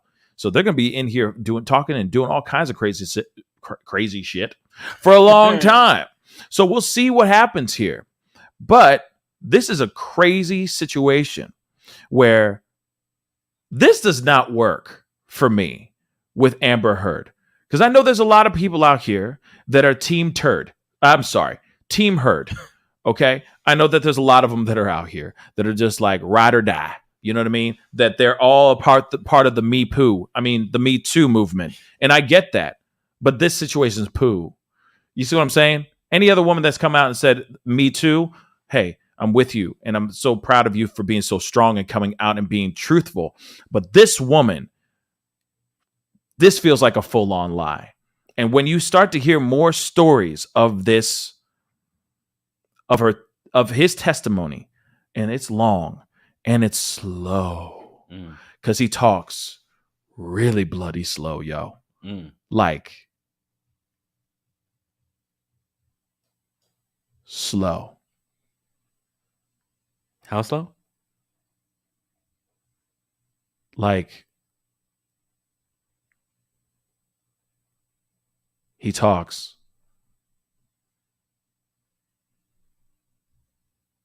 so slow. I got you. See what I'm saying? Got you. It's really, really slow. I will never do that again. Everyone's like, huh? He's the sloth from what was that movie? The kids movie? Oh, what movie? When the rabbit was the cop? Oh. You know what I'm talking about. I know exactly what you're talking about. I can't remember the name of it. What movie is that? I'm gonna have to go through that in my head. Okay, but here it is. I totally understand. I'm not sitting here saying that he should be like, well, this is what happened. And when she went and took a shit in my bed, I felt like, well, I was just flabbergasted. I'm not expecting him to do that. I'm just expecting him to talk a little bit slower. And I feel like that's a general consensus. A lot of people are like, yo, he just talks so damn slow. Why won't he just get to the part, to wrap it up, be orchestral music? But at the same time, no disrespect to him. This is a very difficult, I'll say this too. It is a very difficult situation that he's in. This is the opportunity where he gets to absolutely say his piece and tell his side of the story, because everybody else has been saying, oh, you did this thing, blah, blah, blah. How dare you, blah, blah, blah. He lost so much money, millions and millions of dollars. This is finally his opportunity to finally speak out. And also at the same time, he's speaking out for the first time in front of lawyers. And they're all getting paid multiple bags on Amber Heard's side to try to find a loophole in anything that he says. So I get why he's being so slow. Some people are saying like a sloth, right? That he was being slow with his talk, like you just said. Like you just said, the sloth. So maybe he's doing that because he's trying to pick and choose his words wisely. He's doing an Obama. Obama talks like this. That's how we do it. There we go. When you do it, that's how we talk. And that's how we do it. All right. And that's why we do it. She left a turd in my bed. She Michelle, that just came out like somebody else. Anyway, I'm going to stop trying to imitate. Mine wasn't great either. I'm not going to imitate Mr. President. Okay. But here it is. I get why he's talking slow, because he's being very picky with his words. And I think the same thing. Obama did the same thing. He was very, very picky with his words because he didn't want to say something and everyone goes, oh my God, we're going to be in nuclear war. And so he's like, you know what? I'm going to be really slow with it so that you understand what I'm saying. You know what I mean? I can't do Obama today. I don't know why, but it's okay. It's right. Totally okay. I'm not going to lose my mind over it. Okay. But you see what I'm saying? So with that being said, fecal matter in the bed. Okay. First off, let me get this poll going. Let me get this one. 56% of you guys think that Will and Jada will get divorced. 44% of you say hell nah. That's 384 votes right there. Thank you guys so much for voting. But I need to ask you guys this next poll for that day. Okay? Rihanna or Rihanna? No, no. F you with the Rihanna. It's like, oh my God, that's Rihanna. I love her. That does Rihanna. Sound very, very you see country. What I'm saying? It's country. But she be saying it. It's Rihanna. Hey, I digress. Rihanna. Whatever you say. Rihanna. I'm just saying. But anyway, I got another one. Hold on real quick. Did Amber Heard put a turd in the bed? which is absurd. Okay, so we got another one, another poll on the top, and I said, did Amber Heard poop in the bed? Did she shit the bed or not, y'all? So please hit that. I'd love to hear your thoughts on that, of course, because I'd love to hear your thoughts on that. Because who does that, man? That nasty. But anyway, I digress. We got to go into this trial because I got the trial right here. And it's a long ass clip, but I want us to see it for ourselves. I want us all to see it for ourselves. Okay. And because I think this is important, not the whole damn trial. Okay. I'm not going to play this whole testimony, but I'm going to try to find some spots because there's some spots in the very beginning of this where he talks about her hitting him and all that stuff. And then you see her with half of her face paralyzed, it seems like. I don't know what's going on, but we're going to look at this whole, not the whole thing, but we're going to go through bullets. Okay. Because this is an opportunity for us to see who this person is and what this person is all about. And this is from his side. And of course, we are going to watch or look at a little bit of, Deterred's testimony as well when she goes up to the stand as well, because those are the key, most juiciest things, don't you think? So that's at least what I think. So let's get into it, shall we? Times it did. Times it did. And when you say violence, what are you referring to specifically? Miss Heard, in her frustration and in her rage and her anger, she would strike out. She would. It could begin with a slap. It could begin with a shove. It could begin with throwing a TV remote at my head. It could be throwing a glass of wine in my face. But all in all, it was just it was a constant. There was a built-in list of as I said, my personal experiences, which I gave to Miss Heard, those things were. Those facts were used against me as weapons, especially when it came to my kids.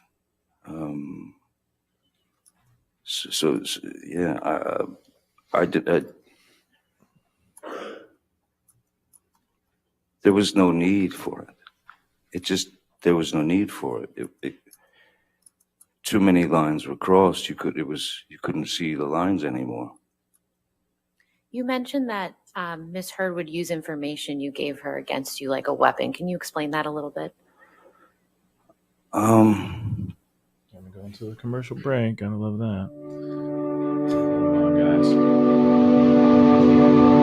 Gotta love that. He's one of the ones you growing up. Just growing up is hard. Okay. Oops. Various interviews, but certainly in life, if I have one ambition, and ambition for me, when you equate it with Hollywood, has become an ugly word in a sense, because ambition means I want to be famous at any cost. I don't care what for. Okay, so this part I think is extremely interesting and extremely telling, because this is a dude that is clearly trying to say, you've been around the world and he has been around plenty of women and plenty of people, sycophantic people that have been just self-absorbed and self-obsessed with success and fame. And I think this is exactly what he's trying to say about Miss Turd here. So just hear this. Just want to be famous. That's one thing. That's one part of it. If you have hunger or a need or a drive to present your work, that to me is the way to go about it. Fame has nothing to do with it. So I was basically the only ambition that I've ever had in my life arrived the second that my first child arrived. And in the instant, which was to be a good parent, to be a great father, to be the best father I could. And there were several occasions where Miss Heard would tell me what a bad father I was, and that I had no idea how to parent. And again, it falls into the same category as before. I couldn't understand how in 52 years or however old I was at the time, how I could be so wrong about everything. Okay, so here it is, y'all. Let me keep it real, because I saw Lady Justice here, and I just wanted to show like how he feels. It's almost like he got bamboozled. Like he's like, man, I got thrown off by her beauty or whatever. I don't think she's pretty at all. No offense, but I just don't see it. But at the same time, hey, beauty's in the eye of the beholder. No offense to anybody. But Lady Justice has said this, the Pascal show, but people like Angelina Jolie and his ex-wife all warned Johnny about Amber. That is crazy. And if that's actually true, if that is absolutely 110% true, then hey, he got lost in the sauce, y'all. He really got lost in the sauce. She must have been throwing that thing. I mean, thing. You hear me? She probably was like, yo, hey, man, you want to drink a whole bunch of wine and smoke some weed and do a bunch of ecstasy and bang all night and all day? Let's do it. I guarantee you, because the way he describes her, I think it was the first day of testimony. Mm-hmm. He basically says, like, she was amazing. Mm-hmm. She was out of everything I needed. She was loving. She was caring. She was affectionate. She was this, that, and the third. He told a story about how he'd come home and she would have a glass of wine ready for him, waiting for him. As soon as he sits down, she would go over and get down on her knees and pull off his boots and just want to hear about his day and stuff like that.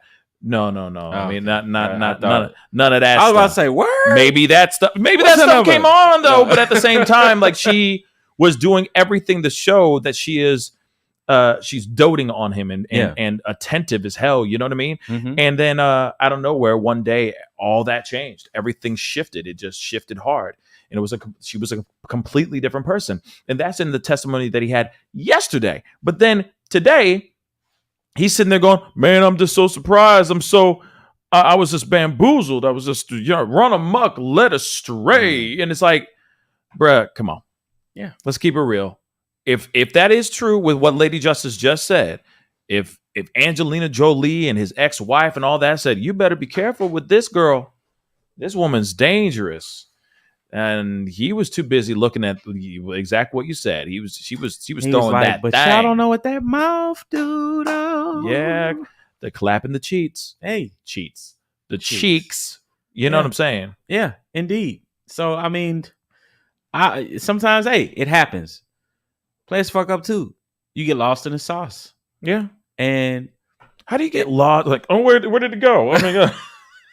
I mean, you just get in there like, where did it go? Where did it go? He's a rock star, right? Johnny Depp Indeed. is this mega uber great like actor and he's a musician as well. So he liked to kick it. She was probably that wild child as well. Like she liked to kick it. But sometimes, you can't kick it all the time. Facts. Can't kick it all the time. I mean, you could try, but you'll die. Right. So don't be stupid, okay? Right. I mean, and I was also looking at two things you said.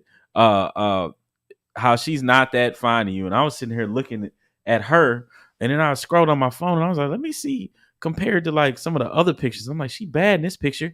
And then I look at her there, and I'm like there. Huh.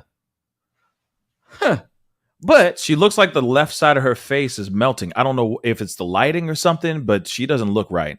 That's just me though. But I don't think she fly though. Listening to Johnny too, like when they say like cocaine is a hell of a drug, it is. Cause he sound like how old is he? He's 53. He sounds 83.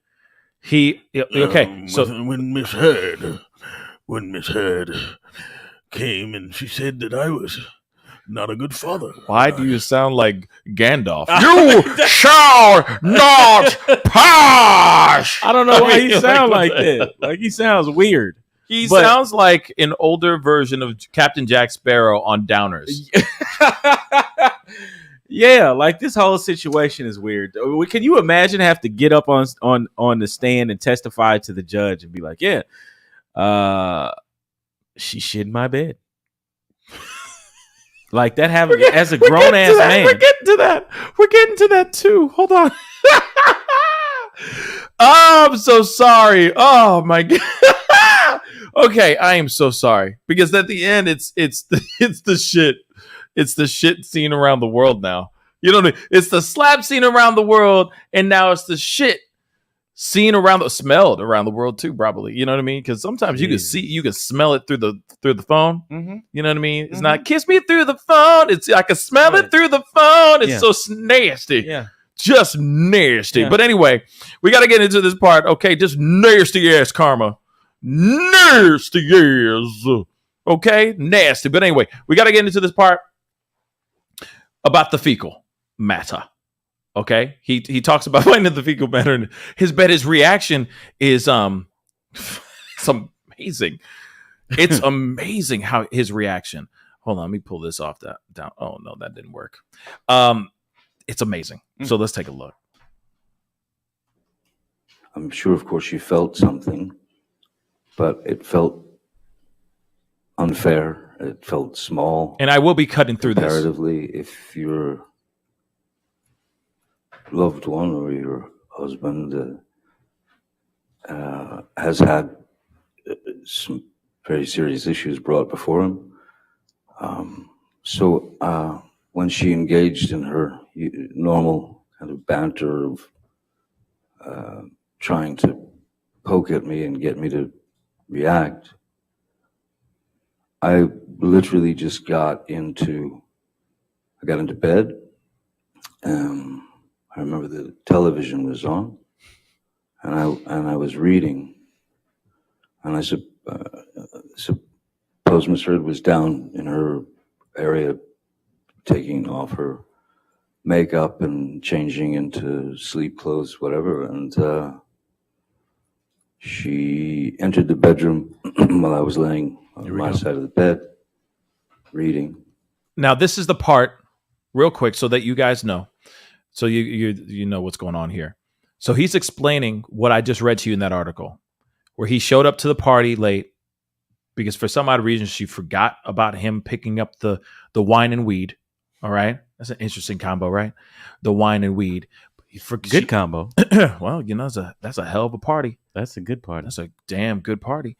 But you got the wine and weed, so that's why he was late, because he probably had to go somewhere to his supplier. I don't know, pick up the stuff and get the wine, get the right kind of wine, because he is a wine connoisseur. Let's not forget that he loves himself some wine. All right, so he went to go and get that, and he was also dealing with his financial advisors about money that suddenly just up and left in his accounts. Understandably, he was late to her 30th birthday. I'm just going to say that. Understandably, she should be cool with that. But apparently, she lost her mind, and then this happened.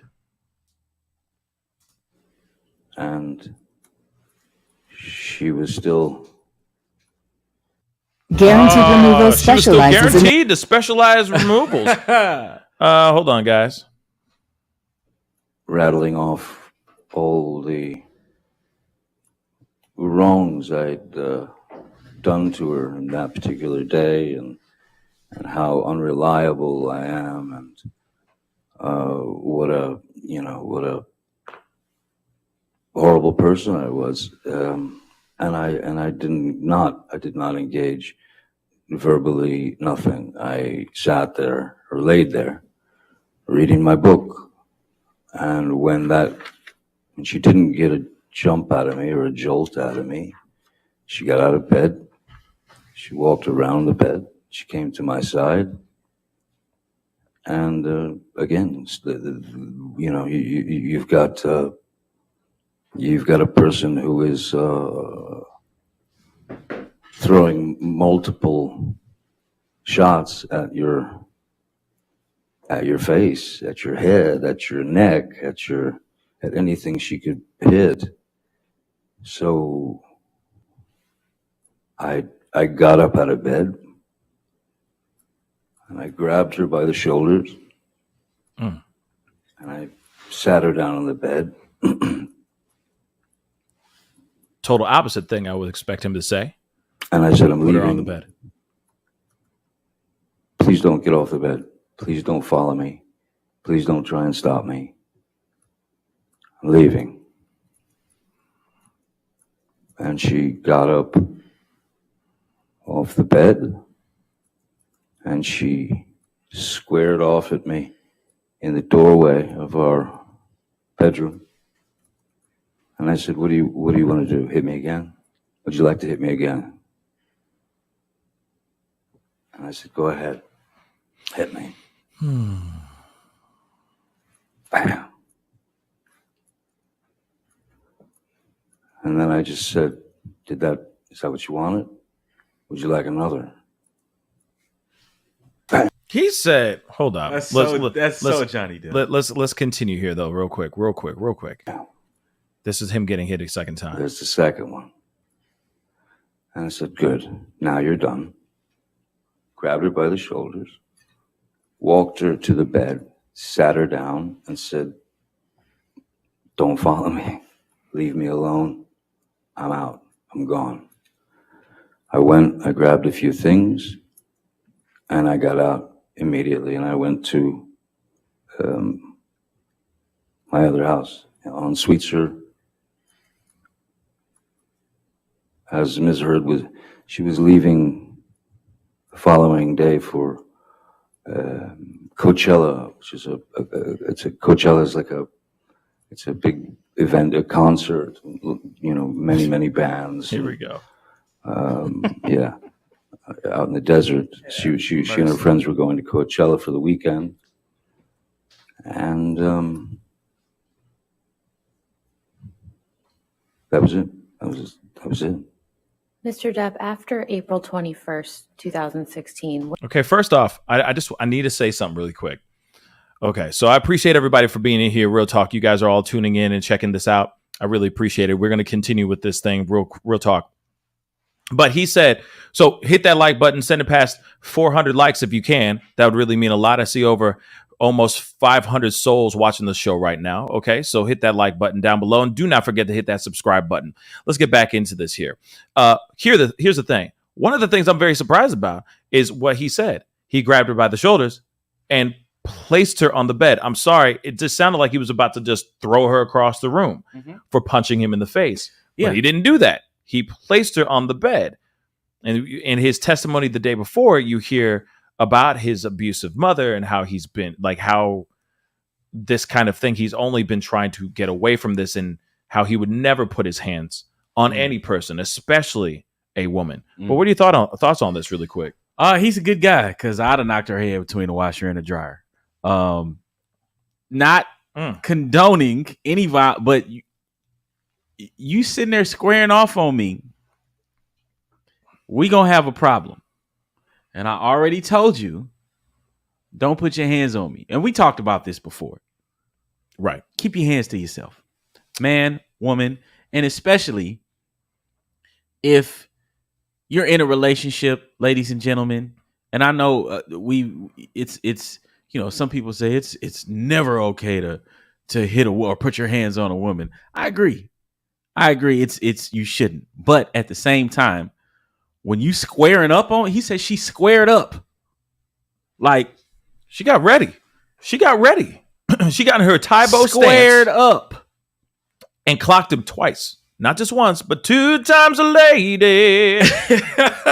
And it was so Johnny Depp of him to say, okay, you want to hit me? Go ahead. Very she Johnny hit me Depp. once. And she squared up again. And I said, hit me again. And she hit me. I was like, man, that's so Johnny Depp. But listen, keep your hands to yourself. Because if it was any of the cats that I know, her head would have been between the washer and the dryer. In the arms of an angel. She'd be dead. Like, not even saying dead, but you know what She'd I'm be in saying? a Like, lot you of want to go pain. there? There's a lot of guys out here that would not have a problem putting their paws on her back. And you know what if I mean? you're gonna be Throwing as it back. adamant about men not putting their hands on women, you got to keep that same energy on the other side. You understand what I'm saying? So that being said, more power to Johnny Depp for keeping his cool and Yes, placing his hands on her shoulders and placing her on the bed. it just seems so. like, yucca. Yeah, it just seems so bizarre. It seems so bizarre that he would just do this and put her on. Do you think he's telling the You're truth? done? I think he's telling the truth. Yeah. I really do think he's telling the truth. I don't think he would sit here and do all of this work, put all this time, do this lawsuit, put all his whole entire life, like what we're seeing right now, on display. Him talking about his addictions and his battle with that and all that stuff. Expose all of that ish just for a lie, for him to lie. Yeah.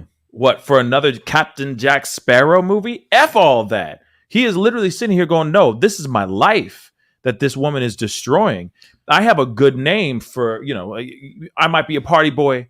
I might like to do the drugs. Mm-hmm. I might like to do some things. And I have a $100,000, a month or a year wine habit. Okay, fine. But hey, I'm still a good man and I still do not put my hands on women. And I will not be a victim to this situation. So I give him mad props for just saying, hey, I'm going to do everything I can, because he can't work in Hollywood anymore. They just said, F you. They told him to leave. He lost every movie that he was, all the franchises he signed up for, all that stuff. But why? Gone. Is that what he's saying? No, this is true. But I'm saying, like, why? Because of what she said about him? Yes. So her slander It's all because of her. It's all because of that Washington Post op-ed that she put out. What would she say in there? Basically that she was a victim of, that she was a hashtag Me Too victim. And that this unnamed man that she was currently married to, she was in a abusive and so on and so forth. Wow. DV, SA, all these things, you know what I'm talking about, right? Those acronyms. I do. Or those initials. Mm-hmm. All those things were being said about him. She didn't put his name in there, but everybody and their mama just assumed who she was talking about. Everybody and their mama just said, "Oh, Johnny Depp did what?" Yeah, and then he lost everything. The whole Me Too movement was on fire. Went after him. Yeah, understandably, because that's what we innately, normally, instantly do. We will instantly go and protect the woman who's claiming to be a survivor or a victim of this Me Too movement, right? Mm-hmm. So she used that to her advantage, because she was kind of like, well, however they broke up, however they left, the relationship obviously was toxic and volatile. And she was like, I just want to make sure he never works in Hollywood ever again. I don't know whatever's going on in her mind. Look at this crazy woman. I don't know whatever's going on in that woman's mind, but it ain't right. That's another thing. Like, have you been watching her as he's testifying? Like, the look on her face while he's saying what he's saying, she looks like, it doesn't look like she's like, oh, he's lying. And I know it's difficult to say, what somebody looks like. Right. But to me, it just seems like she's like, oh my God, the truth is coming out. Yep. Like, what am I going to do? That's what it seems like to me. But I feel like she's trying to just be as emotionless. Facially, not showing as any tics, but I also think that she knows, or maybe, well, I have two different theories on this, but I think that she does know that what she is saying is a bold-faced lie and that her career is now completely destroyed. But I also do believe in people who are natural-born pathological liars. They will say a lie so much to the point that they believe the lie. Oh yeah, I know. So now she is literally living that, and she's going, "Oh no, I'm a survivor because of this, that, and the third." Mm-hmm. I do think that there was violence between both of them. Yeah. Absolutely. They both have to take blame for a lot of things. But this op-ed, which is destroying his career and destroying everything, I think it's much. It's too much. And for her to sit here and say that she's been SA'd when there's now proof and stories coming out where she has faked bruises, so on and so forth, it just makes it seem like this is just two people that had a whirlwind romance, a lot of passion, fiery passion that turned into something extremely toxic very fast. And I think a lot of it was drugs and alcohol that were infused in all this stuff. They were highly influenced. Cocaine is a hell of a drug. Cocaine is a hell of a drug, baby. And I think the prescription pills and all the other stuff that they are both on play a toll on this thing. Doesn't mean that that's the crutch that we lean on and say, it's all the drugs' fault. No. It's two people that were obviously they're two very damaged people that are very passionate about what they do. But I also think that you got a guy who is trying to be as calm and being, I think he's trying his best way to leave as a gentleman. Yeah. And she ain't wanting that. She ain't with it. She wants smoke. She wants smoke. She wants the drama. Yeah. Actually, I think she wants him to unleash so that she has proof. Be like, see. Oh, so there's a piece here, real quick, guys. Fam, I got to do this really quick. We're not moving anywhere. I'm not changing the channel. I'm not changing the dial. We're still on this video, but there is one piece of information that came out that I saw last night that my mind was blown on. So there's a little piece of this information about that's everything that's revolving around this thing. Now, there's obviously a talk about him losing his finger, the tip of his finger, which we will talk about at a later time. But there was a part that recently happened where he had found out that his mother had died. He was very upset, obviously. He was in the kitchen. He was slamming doors, slamming cabinets, cursing, yelling, angry as hell. Do you know what this woman did? Bruh?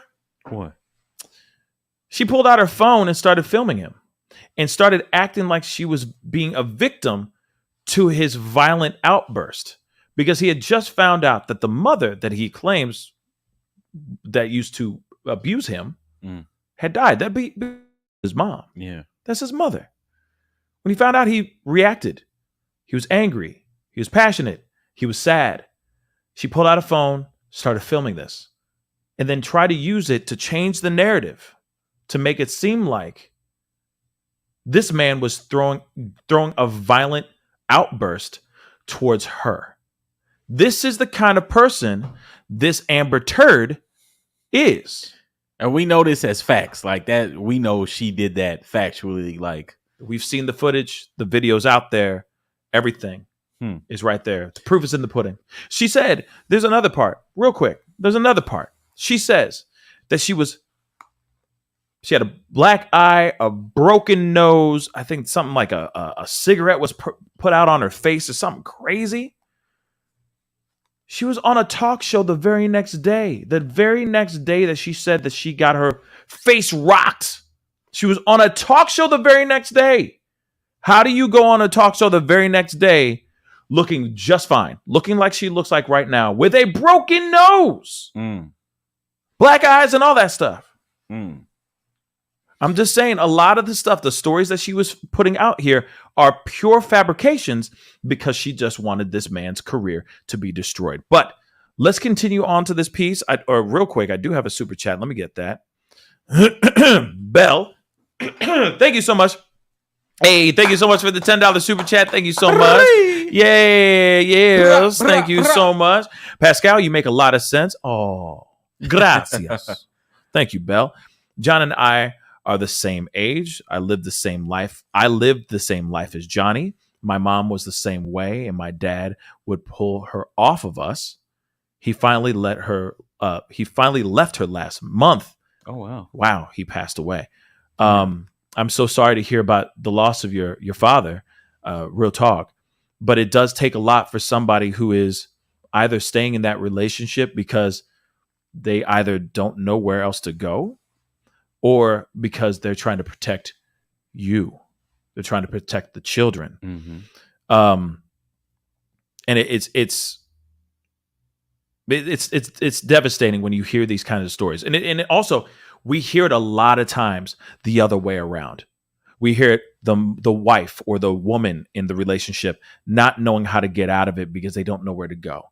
They get scared. They're worried of whatever, the repercussions of leaving, so on and so forth. But it's the same story. It's just on Johnny's side, not on Amber's. The only reason why people are still having a hard time wrapping their minds around this story is because we're used to hearing it about the woman, not the man. And then, of course, on top of this, it's frustrating because you have somebody who is exploiting the hell out of this Me Too movement for her own financial and fame gain. And that's what's so frustrating and sad about this as well. So, I mean, there's a lot of guys that are victims of abuse from the hands of their father or hands of their mother that will in ways go back into their shell instead of lashing out and using what they've learned from their parents onto their loved ones and their kids. Instead, they will go dead. They will go limp. They will become docile. They just go into almost like a dormant mode because they don't want to be that person. They don't ever want to be that person to put their hands on their loved ones like their father or their mother or their uncle or whoever abused them as a child. They're going, God forbid I ever stoop that low. And I feel like this is the same thing that's happened with Johnny. And she took advantage of this, fully took advantage of this. And I think instead of him using his rage at her, he took his rage out on objects because he didn't want to put the pain on her. Does that make sense? But like I said, this whole thing is crazy. This whole story is absolutely just nuts. And Belle, once again, thank you so much for the $10 super chat. But most importantly, thank you so much for sharing your story with us right here on the show. I really do appreciate it. But let's go back into this thing, because now we got to get into the funny stuff. You know what I mean? We got to get into this, the funny stuff. Okay. Let's get back into her shit in the bed, shall we? So he put her down. He's like, I'm out of here. Do not follow me. Okay. So let's continue. When was the next time that you actually saw Miss Heard in person? I left Miss Heard, I left Penthouse 3. I left at 4:30 in the morning. It was actually her birthday. It was about 4:30 in the morning, April 22nd. And that's when I left. And from that moment on, I did not see Ms. Heard until May 21st. And why was that?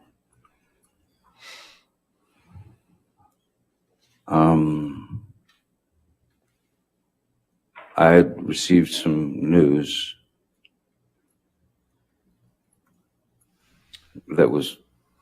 Damn, another commercial break. Sorry, guys. Gotta love these damn commercial breaks. As absurd. Here we go. And grotesque. And some cruel, wild stuff, y'all. And then I was shown a picture of what the problem was. I had gone to Mr. Bett and said, why is she taking notes now? She's at Coachella. I think it's a good time to go downtown. Here we go. So that I can get some of my things, and get them out of there, especially the things that were precious to me, children things from friends, Brando, Hunter, Thompson, whatever, things that were important to me. And he said, I don't think now's a good time to go. I'm sorry. He said, I don't think it's the best time to go right now because So it's the perfect time. She's not going to be home for 2 days. And then he showed me a photograph on his telephone of Objection, Your Honor. and I don't understand why they It's tried a to object photograph, this. Your Honor. This is part of the case, by the way. This is he evidence. Says he looked at it on his phone. I'll overrule the objection as the photograph. Shimon, baby. What was the photograph of Mr. Depp? Let's go.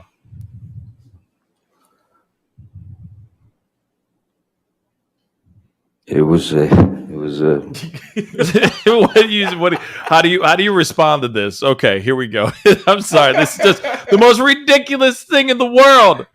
How do you explain this in a court of law? You know what I'm saying? Oh my God. Somebody took a shit in my bed. Oh my gosh. there's a photograph of the bed, our bed, and on my side of the bed,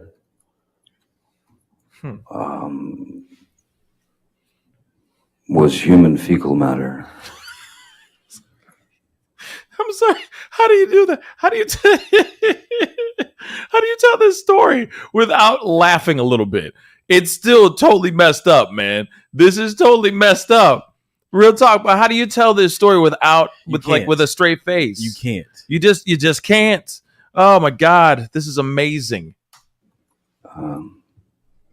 So I understood why it wasn't a good time to go down there. My initial response to that was, I laughed. It was so outside. It was so bizarre and so grotesque that I could only laugh. It almost sounds like he's kind of turned on by it. It's like, hey, you know what I'm saying? Yeah. Doesn't it kind of Like he got a little Woody he got from that that. vibe. He's like, ooh, this girl crazy. I like this. I She like evil. that shit. Woo! My God. I like that shit. Oh my God.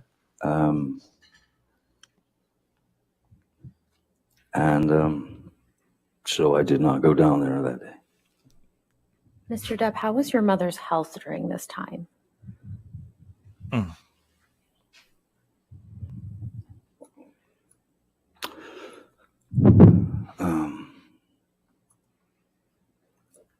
Not good. Not good at all. My mom. Okay. And that obviously it switches off to another thing. But yeah, so she shit the bed. Okay. She shit the bed. But there's more to this. My mom was in,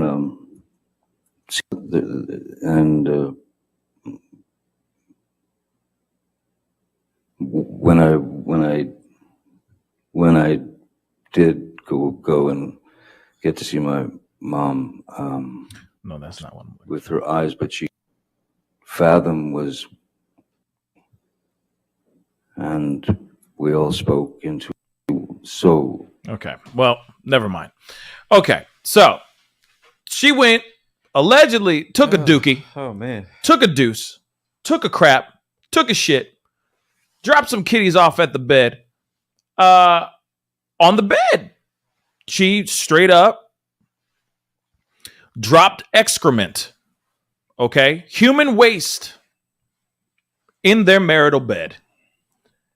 Now, the funny thing is I keep thinking that maybe she was with her friends because they say, excuse me, it might have been her or a friend. So I keep playing out this idea in my head. Okay. Like they're getting ready for Coachella, right?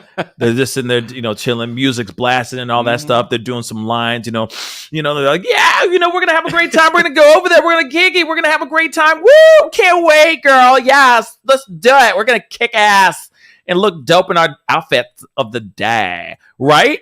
Then all of a sudden, she's like, I can't believe Johnny, blah, blah, blah. And her friend's like, you know what? Just fuck him. Fuck Johnny. And she's like, yeah, you're right. Fuck him. And then something like, this bed ain't shit no mo kind of thing. And then somebody got her to go and take a shit in the bed. Like somehow, like that's the thing. Like I get it, Coachella. You're getting ready. You're getting all hype because it basically is you're doing. You're smoking weed. You're doing drugs. You're doing ecstasy and Molly and all that stuff at these events. Let's keep it real. Let's keep it straight funky, y'all. That's what you're doing for 2 days, 3 days straight. That's all you're doing. Okay, just make sure you're hydrated, y'all, please. But she's there, kicking it, probably doing a little pregame to get revved up and ready for the thing. But then I wonder, how does one go from having a great time getting ready, doing her thing, to suddenly going and clicking they dirty ass all the way over to the bed, dropping trowel, hovering their butt over the mattress, and then just unleashing the beasts all over in the bed. I'm still trying to understand that piece, bruh. Well, cocaine makes you have to, from what I heard, makes you have to go number 2. So they was probably in there, like you said, her and her homegirl doing lines in there pre-gaming. Fuck him. Yeah, girl. You know what? You know what you should do? You know what you should do? What? You should go and take a shit in the bed. Should I? On his side of the bed. I shouldn't do that. Oh my God, You it's crazy. should. Fuck him. Fuck him. Do it. Fuck him. And she was like, you know what? You're right. You're right. And she went and took a shit in the bed. She's just like, okay. Rockstar shit. And then they laughed and went to Coachella. And then they went to Coachella. And had the time of their lives, and man. Kicked it. And kicked And it. she probably forgot that she did that too. She got home. She was like, what? Whilst that dookie is just sitting there marinating in the funk, crustaceans is just happening. Mushrooms are forming off of the thing. You know what I'm saying? I mean, it just sat there. We don't know how damp that room is or how dry it is. Let's keep it real. Oh my God. Let's keep it real. That's nasty, y'all. It's very gross. That's nasty. That is nasty, y'all. All I'm saying is this is not the kind of thing.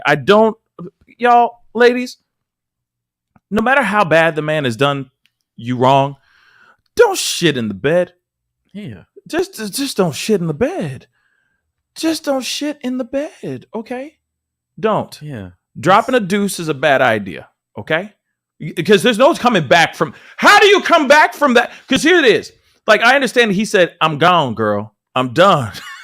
I'm gone, girl. I ain't coming back. I want a divorce. He throws out the D word, right? I get that piece. You can't come back from that. But if you got somebody, you got in a fight, and it's probably it's vicious. Some people we all do what lovers do, right? And sometimes we get into vicious fights. How do you? And if there's a possibility, an inkling, a small sliver of hope that you can maybe make amends and get back with that person, why on God's green earth would you go and take a shit in that man's bed? There is no coming back from that, girl.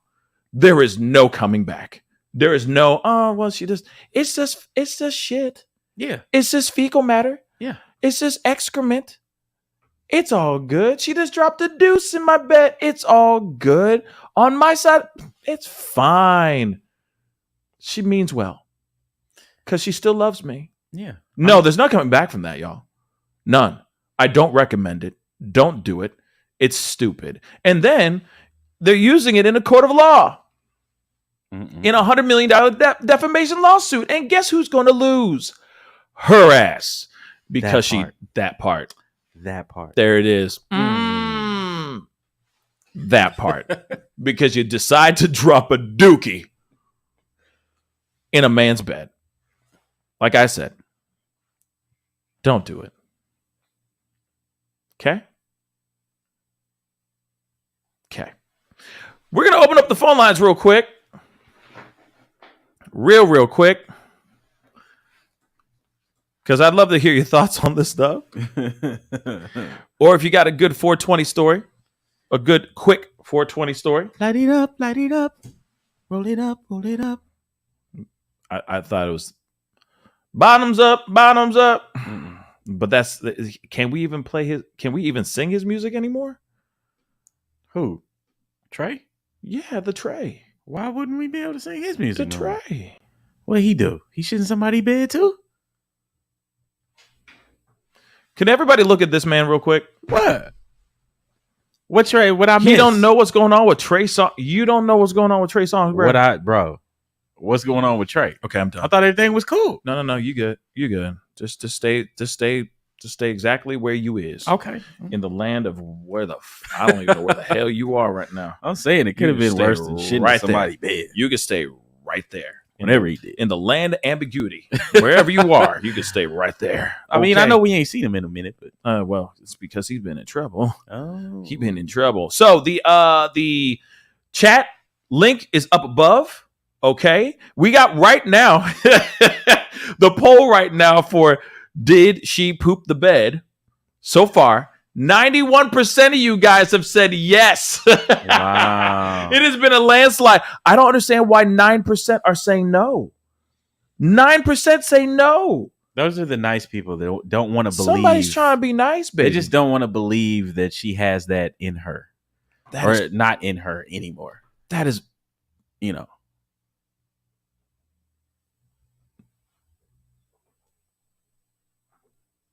You feel me? You tried. You got. You tried. All right. You tried. I'll leave it to you. But you tried.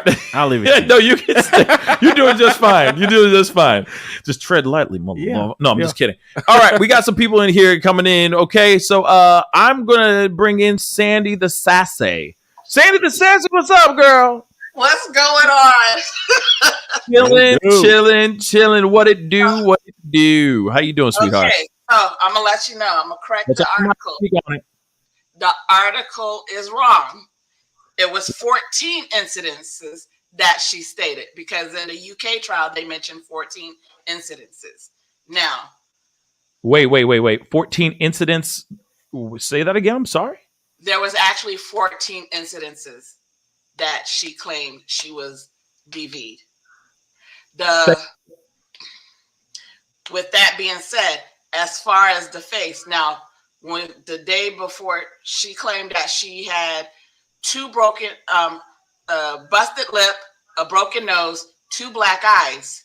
Now, cigarette put out on her face, that wasn't her. She actually put a cigarette out on Johnny's face. There's actually a photo of Johnny's face messed up, and you can see where she put the cigarette out on it. After he messed up his left middle finger. Yeah, after she threw the bottle where it severed the tip of his middle finger on his right hand. And when he at that time when he went, he lied to the doctor in Australia and said, I cut it cutting onions. Doctor's looking at him like, dude, the way your finger is cut, you couldn't have done that with a fucking knife. Right. This is a high velocity cut. Exactly. Or injury, not an actual, like you were just chopping onions and all of a sudden you just chop off the tip of your middle finger. Come on, bro. Quit the cap. And what's not being brought, I don't think what hasn't been said was after the knob slobbing shat in the bed and blamed the poor dogs. I was like, slobbing what knob? What did you say? Slobbing what knob? Slobbing shat, or I usually either call her knob slobbing shat or arse. After she shit in the bed, she blamed the poor fur babies. Poor boo was blamed for this. The dogs. After the fact, after that was said and done, then she turned around and said, it was done as a joke. Bitch, how you gonna shit in somebody's bed and it's a fucking joke? How you doing, Nico? Hey, what up? Hilarious. I'm like, really, seriously, this is what we motherfucking doing. Okay, all right. And wild-ish, also, about his mother. She filed divorce 2 days after his mother passed. Yep. So her birthday party, she already informed her, I'm in a meeting. He said, I may be late, but the worst case scenario, I may not even show up. And when she wailed on him and everything, He, like I said, in the last time I was on here and I gave y'all the tea on how about the case, the shit in the bed was the last straw for him. He's like, look, bitch, I done put up with your shit. I literally, I done put up with your ass, with your crazy ass. Sure. And what it is she actually targeted him and Elon Musk. She love bombed him. She pretended to be interested in a lot of the stuff that he was interested. And if you look at the way he dresses, she started dressing, and you'll see that. I don't know if anybody noticed that. I don't know if they Johnny or Elon. No, she started mimicking Johnny's mannerisms and things to pretend to be interesting, like her apartment that she had before she moved into his 5 penthouses. Because let me break this down.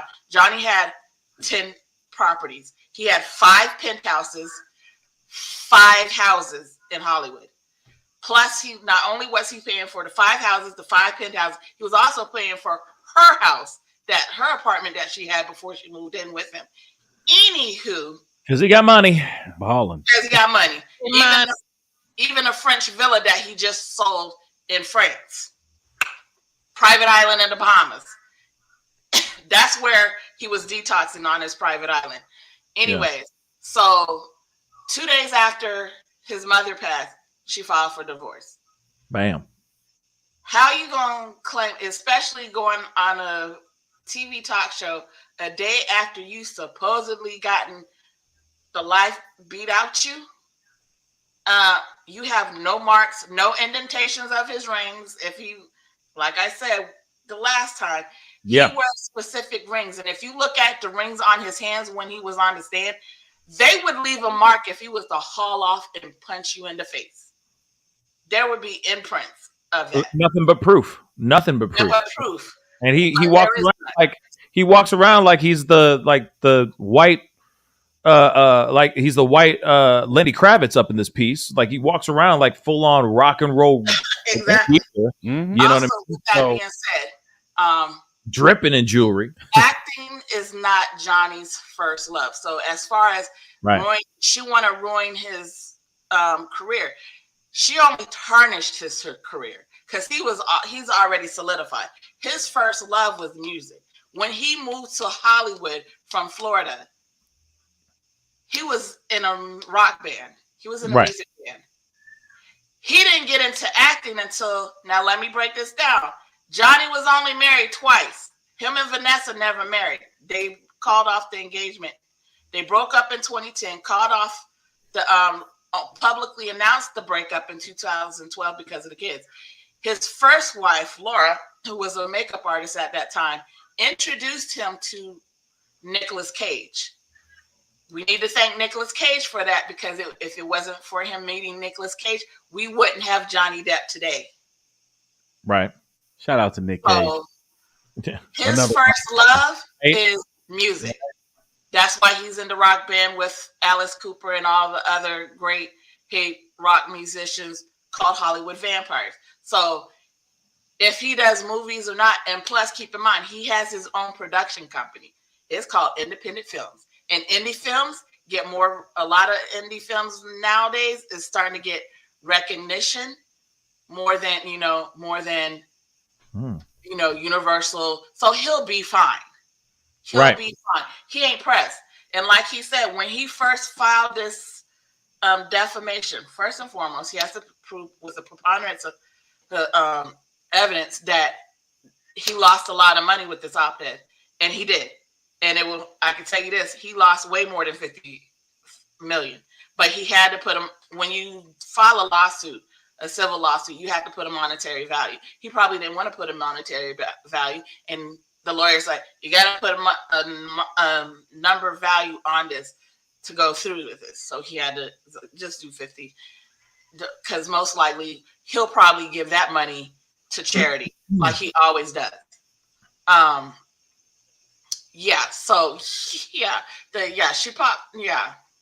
The shit gate was the last straw for him. He's like, look, I done put up with the shit she did.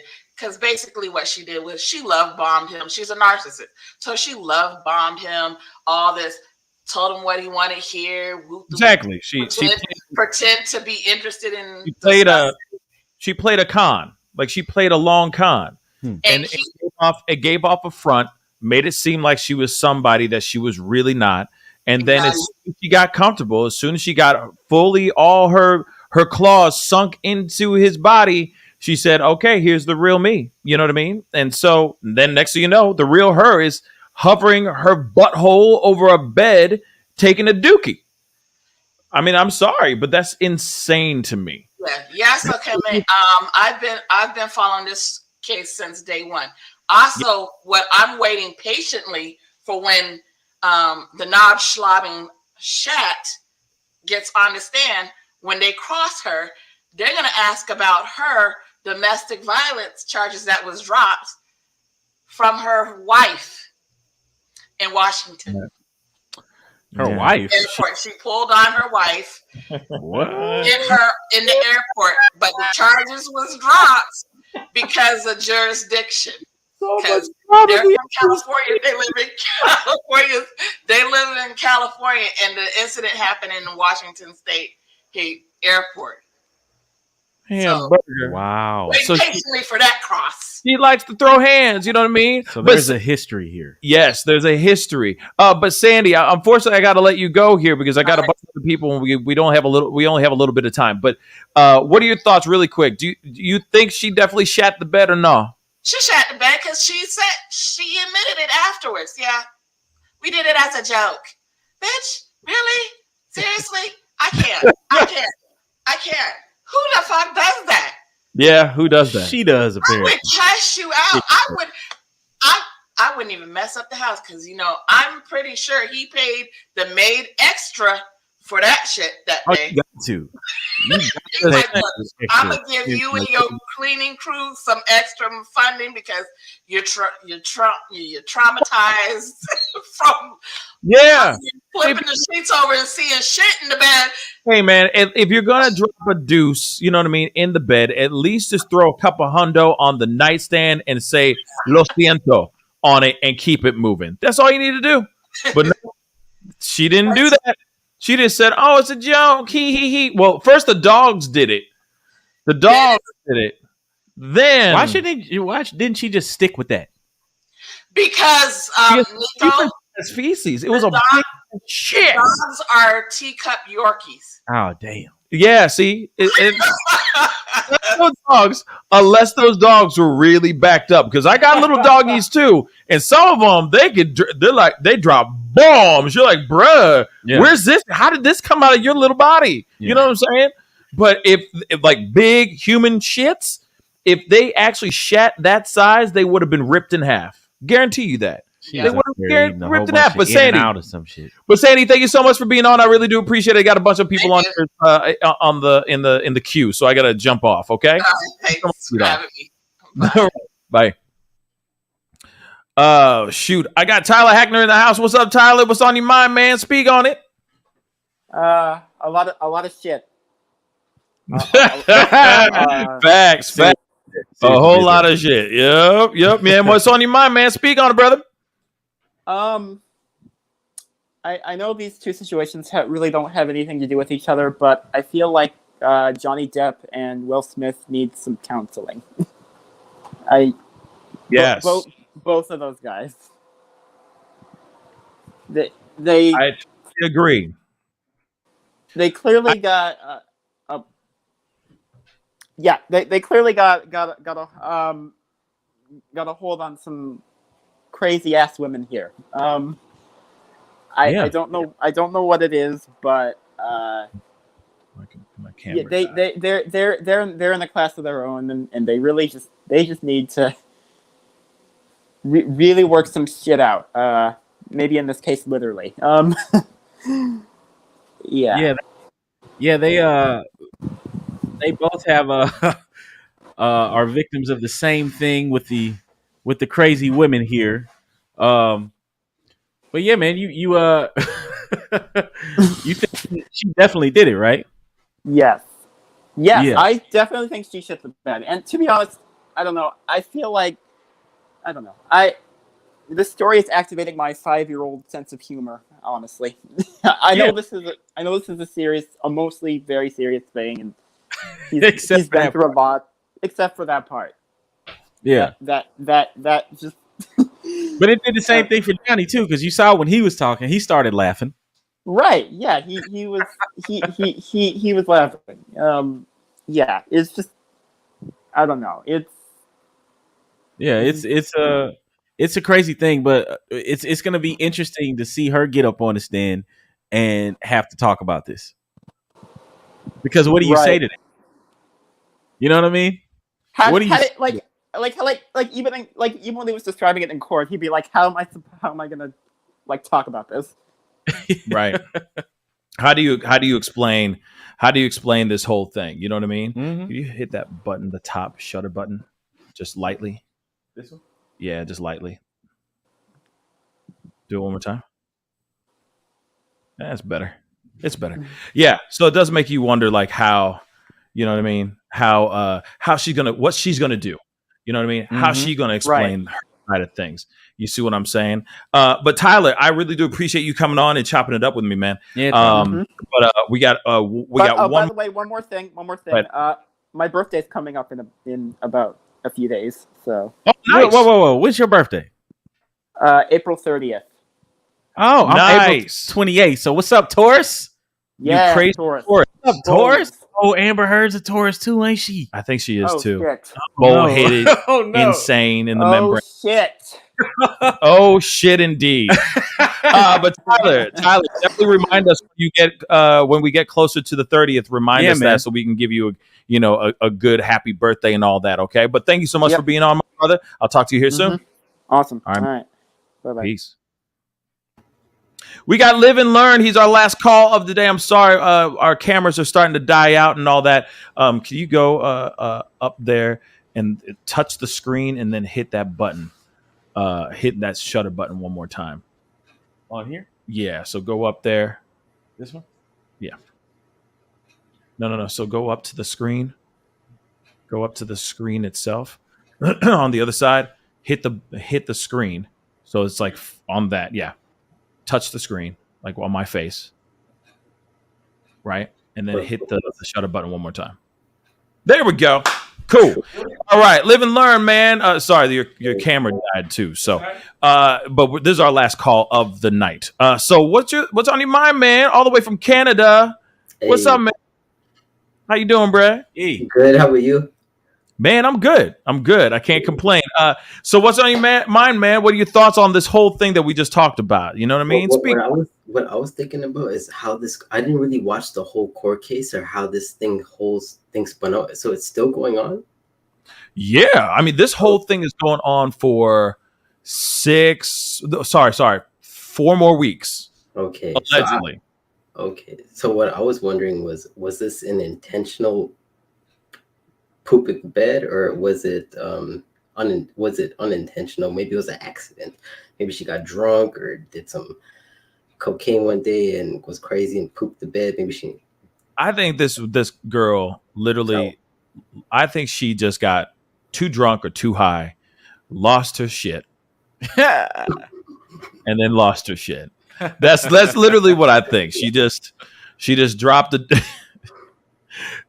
I don't know why. I mean, even Belle just said something. Maybe Belle is on the right track. Thank you so much for the $10 super chat. She said that wasn't a piece of poopy. It was her offspring. You know what, man? Damn. But hey, maybe she's on the right track. I don't know. But at the same time, we don't know everything as of yet because the trial is still going on. Amber Heard will most likely take the stand, hopefully in the near future. We've only heard his side of things so far, but right now, a lot of things are leaning towards him. Like basically saying, like, right now he's winning. Right now he's coming out on top with everything. But we haven't heard her side of things. But we're seeing just a lot of lies, unfortunately, and that's why. Go ahead. Did I hear that she tried to blame the dog? Homie, she tried to blame the dogs. She tried to plural. She tried to blame 2 little tea kettle Yorkie designer dogs and say, dogs who took a dookie, it was their fault. It's pretty clear, like, what's human poop and Yeah, I mean, I have. Are there pictures? I have 4. Oh, I don't know if there are pictures of the feces. Maybe there are, but I've seen a lot of ones out on online. But I hope you didn't bring it into court. I'm sure they will, but I don't think that they're out there for us to see yet. Okay, because they did mention that when they were talking about it. That's why the dude objected. Yeah. So I wonder what he did with the feces. His cleaner, his house cleaner, his house cleaner. You know what I mean? And so so Fuza is saying that there are pictures of him. You know what I mean? Man, I keep thinking that there are photos of it, but I have not seen them. Nor am I going up and saying, "What does Amber Heard's shit look like in a bed?" Send. My question is, where did she wipe? What did she? I think she used the I'm assuming she used the piece to wipe that ass. I hope she did. Or if dogs don't wipe their ass, there would definitely be evidence of that. Yes, wiping that. I mean, you would have seen some skid marks on that bed on the bed sheets if she used it. You know what I mean? Or did she drag her ass on the bed mattress like a dog? You know, like when a dog's butthole be itchy, it'll do that thing and drag itself across the thing like this. Maybe she did that to wipe her ass. You don't know, man. We don't know. These are questions that need to be answered. We need to know the truth, dagnabbit. Thank you, Live and Learn, for putting that image in my mind. Did she drag her ass on the bed like a dog? Maybe that's why he said it wasn't safe to go downstairs yet. Because we don't know what's the state. He's like, we don't know what's going on. You do not want to show up to this crib yet. Hold up. She may be just doing this all over the carpet now, all throughout the house, the living room, the carpet, everywhere, man. Man, I'm done. Bruh, Live and Learn, I'm done with you, man. You just put that image in my mind. A blonde, blue-eyed, naked-ass, crazy woman just dragging ass because her butthole hasn't been expressed. Thank you. She doesn't look like a bed pooper, though, in the court, though. She looks like a really upright, nice. She doesn't look like a bed pooper. She looks like a proper human being that likes to read books and drink Chardonnay and take long walks by the beach. But she likes every once in a while. She looks like you can release and feel relaxed. Is just take a really good dookie in a person's bed, in any stranger's bed. Oh, man. You know what I'm saying? Maybe she's doing a Robert Downey Jr. thing. Her own bed. High, and she just randomly walks into people's homes and just takes a shit in their beds. Just because. That was her own bed. That was her own damn bed. That was their marital bed. That was their bed. Yeah, she shat her own bed. She shat her bed. She shat in her own bed. But she said, hey, it's in a way, she was like, I ain't coming back. And then here's the other thing, too, because Sandy, the sassy lady, said this, too. Why would someone say, it's a joke? How is that a joke? How is that funny? Who goes, you just got punked? Hey, how is that a punk? He did laugh. He did laugh. He did say he laughed. But it was funny because he's like, this woman be crazy, though.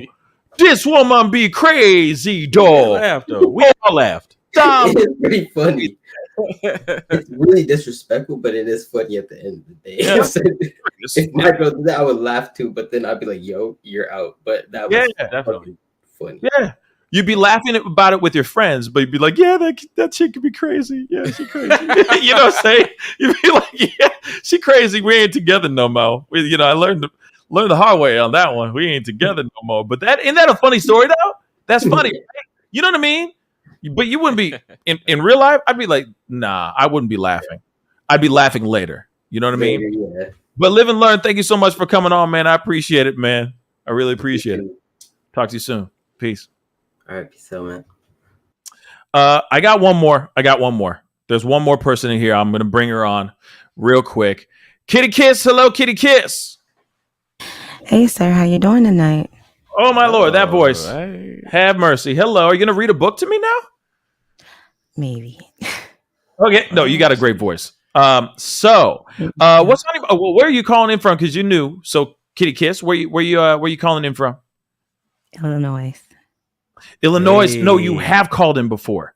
My bad. Yeah, you have called in before. I remember the voice, dag nabbit. With the avatar. Yes, I just haven't seen you. ASAP. I mean, sort of. I'm not really seeing you. I see pink headphones and your face is beat to the gods right now. But that's there you go. There she is. That's what she looks like, everybody. So what's your mind on what do you think on this? What are your thoughts on this? Speak on it. I can't talk anymore, Dag. Hey, that's okay. That's all right. That's all right. You so what are your thoughts? You did a very good job tonight. Really good job. Oh, thank you. It takes a lot. You know what I mean? It's hard out here in these streets. But anyway, so tell me, what are your thoughts on this? Do you think she shit the bed or no? Absolutely. And it is just disgusting. I mean, what kind of class do you have to do that? Joke or no joke, it's just gross. Well, let's just be legit. That's just disgusting. It's beyond disturbing. It's definitely beyond disturbing. And to me, it shows kind of the sociopathic type of vibes, in my personal opinion. But I was going to say that because the way that she was acting in the courtroom, because I kind of did get a kind of little snippet, catching it on the news and on the TV every now and again. But when I was watching her, you know, and how she was watching him and observing him, it was really creepy. It was really like some of the parts she was like, man, I did that. I can't believe you said that. But then at other points, she was like, what do I give a rebuttal to? Like, how do I rebuttal this? You know, because she knows she has to speak on it. You know, somebody's, you know, alleging things about you, things that are gross, disgusting, basically saying that you're a mentally unstable person. And you are a public figure. She's an actress just as well as he's an actor. They're both in the same field. So just as much as I know about him, you know, I know about her. And that's that's messed up. But they both were warned. So it's kind of like, but Will and Jada, no, I don't think they're going to get a divorce. But I do think that they kind of both made testaments throughout the years of her falling back while he lived his career. And he kind of made a leap of success when he got the Oscar. And what better time for me to sit down than right now for you to stand strong as a woman? Because I think the plan was for him to, in this situation, he would be forced to sit down in a way. He got the Oscar, but he would be forced to sit down. Why are you forced to sit down? And what would give you the reason to speak at this point? Jada, I'm speaking about Jada. This would give her a light if it would have went the right way, I think. And she hadn't had so much drama behind the August Alsina and the other allegations, it could have possibly worked out for her. But just the history of how she's always displayed herself and even the conversations of how she embarrassed him. Because as a woman, I would never embarrass my husband or my significant other in the ways that she have with certain discussions and questions. I remember seeing a segment on Instagram when she was like semi-interviewing him on the Red Table Talk and asking him questions. You can tell in his eyes that he were uncomfortable. But I don't know. And that's all I really wanted to say. No, I appreciate you putting in your 2 cents. So real quick, that the entanglement conversation you're talking about. Yeah, that was the most uncomfortable conversation I think they've ever had on camera. I was in the seat like this for him. Just at the edge of your seat, like, oh damn. You know, just trying to be calm because like, if only I could just reach through the screen and just tell it to just shut up. You know what I mean? Don't say nothing. If only. But unfortunately, I want you to answer us the question. Did you kind of see this coming already, though? Honestly. I didn't see the slap. I'll be real. Not the slap, but I mean, like, as far as them. But I predicted, I saw that there could be something bad coming if there was another dude involved again. Yes, I was sitting there going, man, if there's another 3 o'clock and I'm faded situation again, we're going to have some serious problems. But we hadn't seen that yet.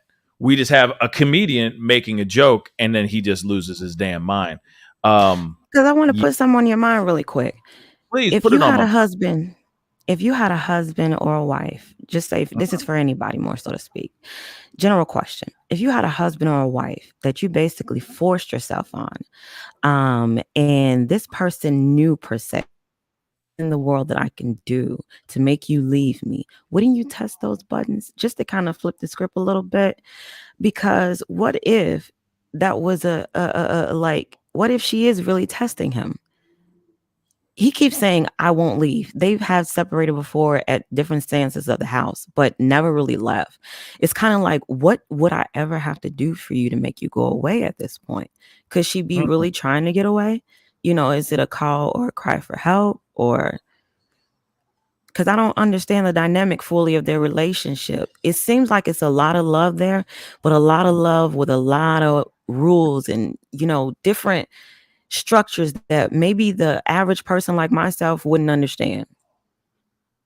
Yeah, I mean, well, one, yeah, we don't know. We you know, we are not a fly on the wall of their relationship. We don't know what's going on between them. You know what I mean? Yes, there is clearly there's a lot of love between them.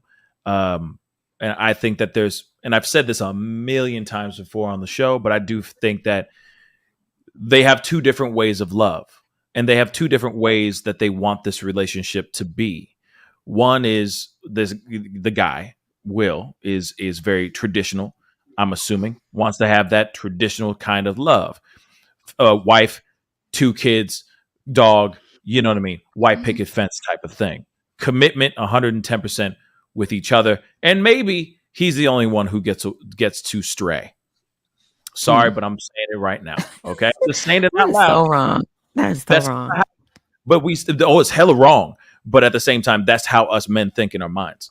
That we're allowed to. You shouldn't think that way. In the essence of marriage, just no. It should just be you and her for life.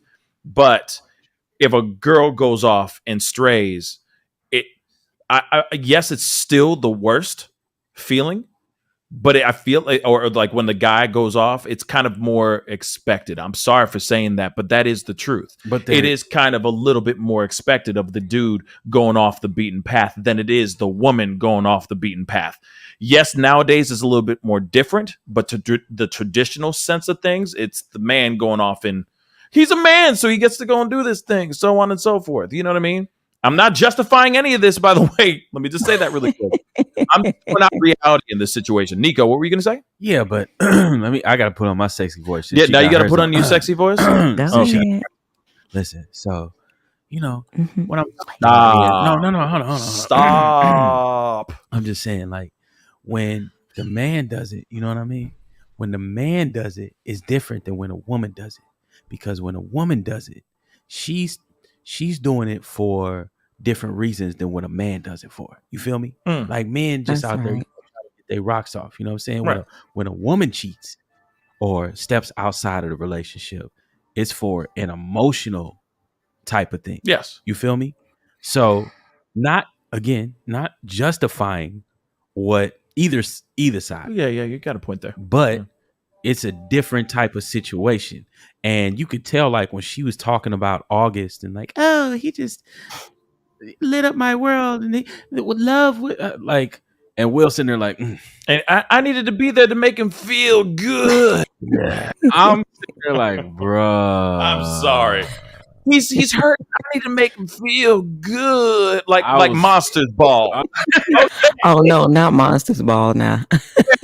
Monsters Ball. Barry and Billy Bob Thornton, the most epic movie. I mean, Lord, that's gonna go down in history. That's what make me feel good. Y'all made me get out my sexy voice. See what I'm saying? Yeah, man, I feel you. You know Everybody on 3. No. But you see what I'm saying? I'm not trying to excuse that. All I'm saying is in the traditional sense of the thing. A lot of times you'll see the guy go off and stray first before a woman strays.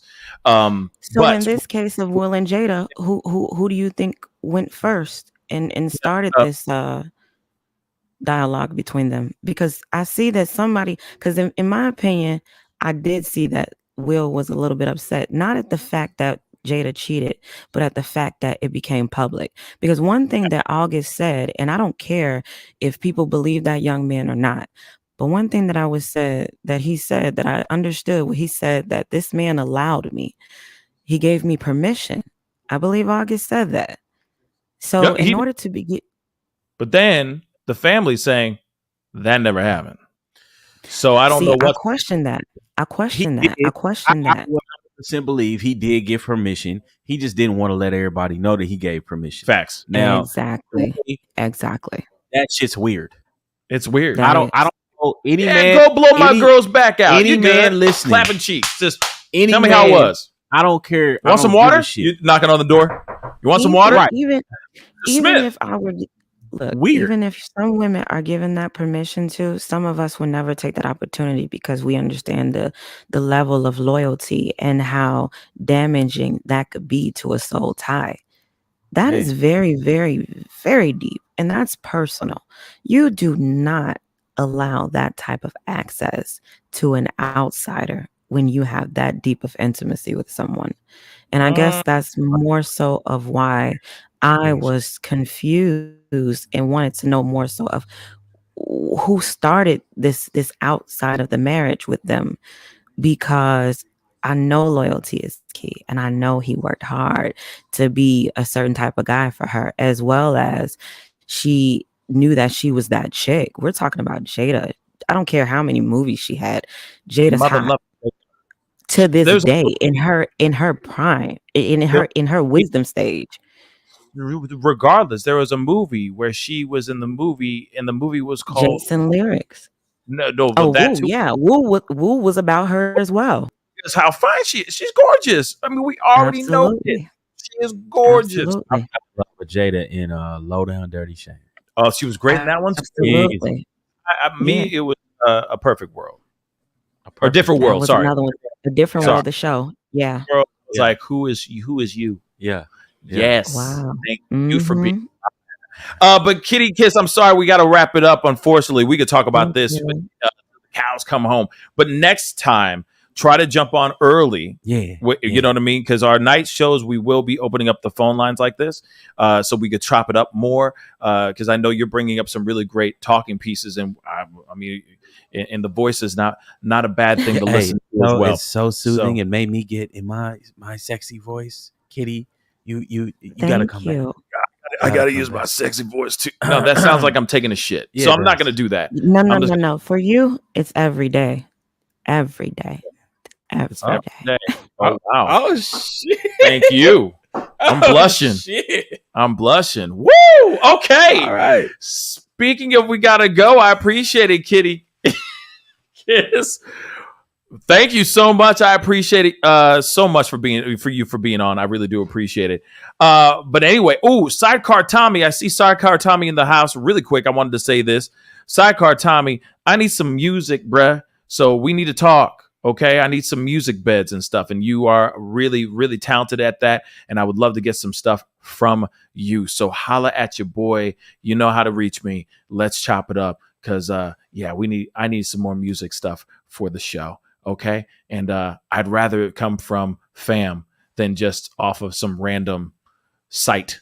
You know what I'm saying? So I want to support my talented people in the house. You feel me? Okay. But anyway, guys, I really appreciate all y'all for being on. This has been an incredible conversation, incredible show. Nico, thank you so much for being on. Yeah, no I'm problem, sorry I can't man. get the camera over to you. It's good, man. I don't even need the camera. They camera can listen died. to my voice right now and tell that, I'm in my sexy mode. Wow. It sounds like I'm squinting, don't it? Yeah, it does sound like you squinting. Like you're trying to be light-skinned and squint. There we go. The light-skinned is squint. You got me. That's the light-skinned laugh right there. Yeah. No. That's that. I'm done now, bruh. I am done. But anyway, I appreciate all y'all for being on. You guys have been really amazing. The conversation's been dope as hell. We're gonna be doing these kind of shows like this. I'm telling you, from this every night, or not every night, but Monday through Friday, like this. Every night we're gonna be chopping it up like this, and I still got the morning shows. So you see, man, I'm working my balls off for you guys and keeping you guys entertained and intellectually intrigued. There we go. In conversation. So anyway, I appreciate all you guys. Hit that like button down below before you get going. It's past 500 likes. That's amazing. But hey, I love even more likes. So don't worry if you feel like, oh, it's way too much. No, it's not enough. Keep hitting the like button. What's wrong with you, baby? Just keep hitting that like button. That would really, really mean a lot to me, okay? And if you haven't done it yet, hit that subscribe button, okay? We are working hard out here in these streets for you. Okay. And by the way, I forgot to tell you, this show was brought to you by Charmin. No? Because of shit? Anyone? Yeah. Nico ain't even laughing. Like, we're not brought to you by, we're not sponsored by Charmin. But everybody needs the shit and everyone needs to wipe that ass. So I don't care what you wipe your ass with. Just make sure it's just clean. Okay, don't do like Amber Heard's, just scooting your ass around the house to wipe that ass. Okay, like a damn puppy dog. Okay, but anyway, guys, I love all y'all. Crazy. Who shits the bed? You know what I'm saying? What person shits the bed, y'all? Nico, again, thank you so much for being on. You're amazing. My pleasure, my brother. No, thank you for having me. He's like, I'm gonna project now. Yeah, to be or not to be. But anyway, I forgot. I love all you guys. Stay beautiful out there. Be good to yourselves. Be good to one another. And I'll see you guys tomorrow. This is the Pascal Show. Bye. Brought to you by Charmin.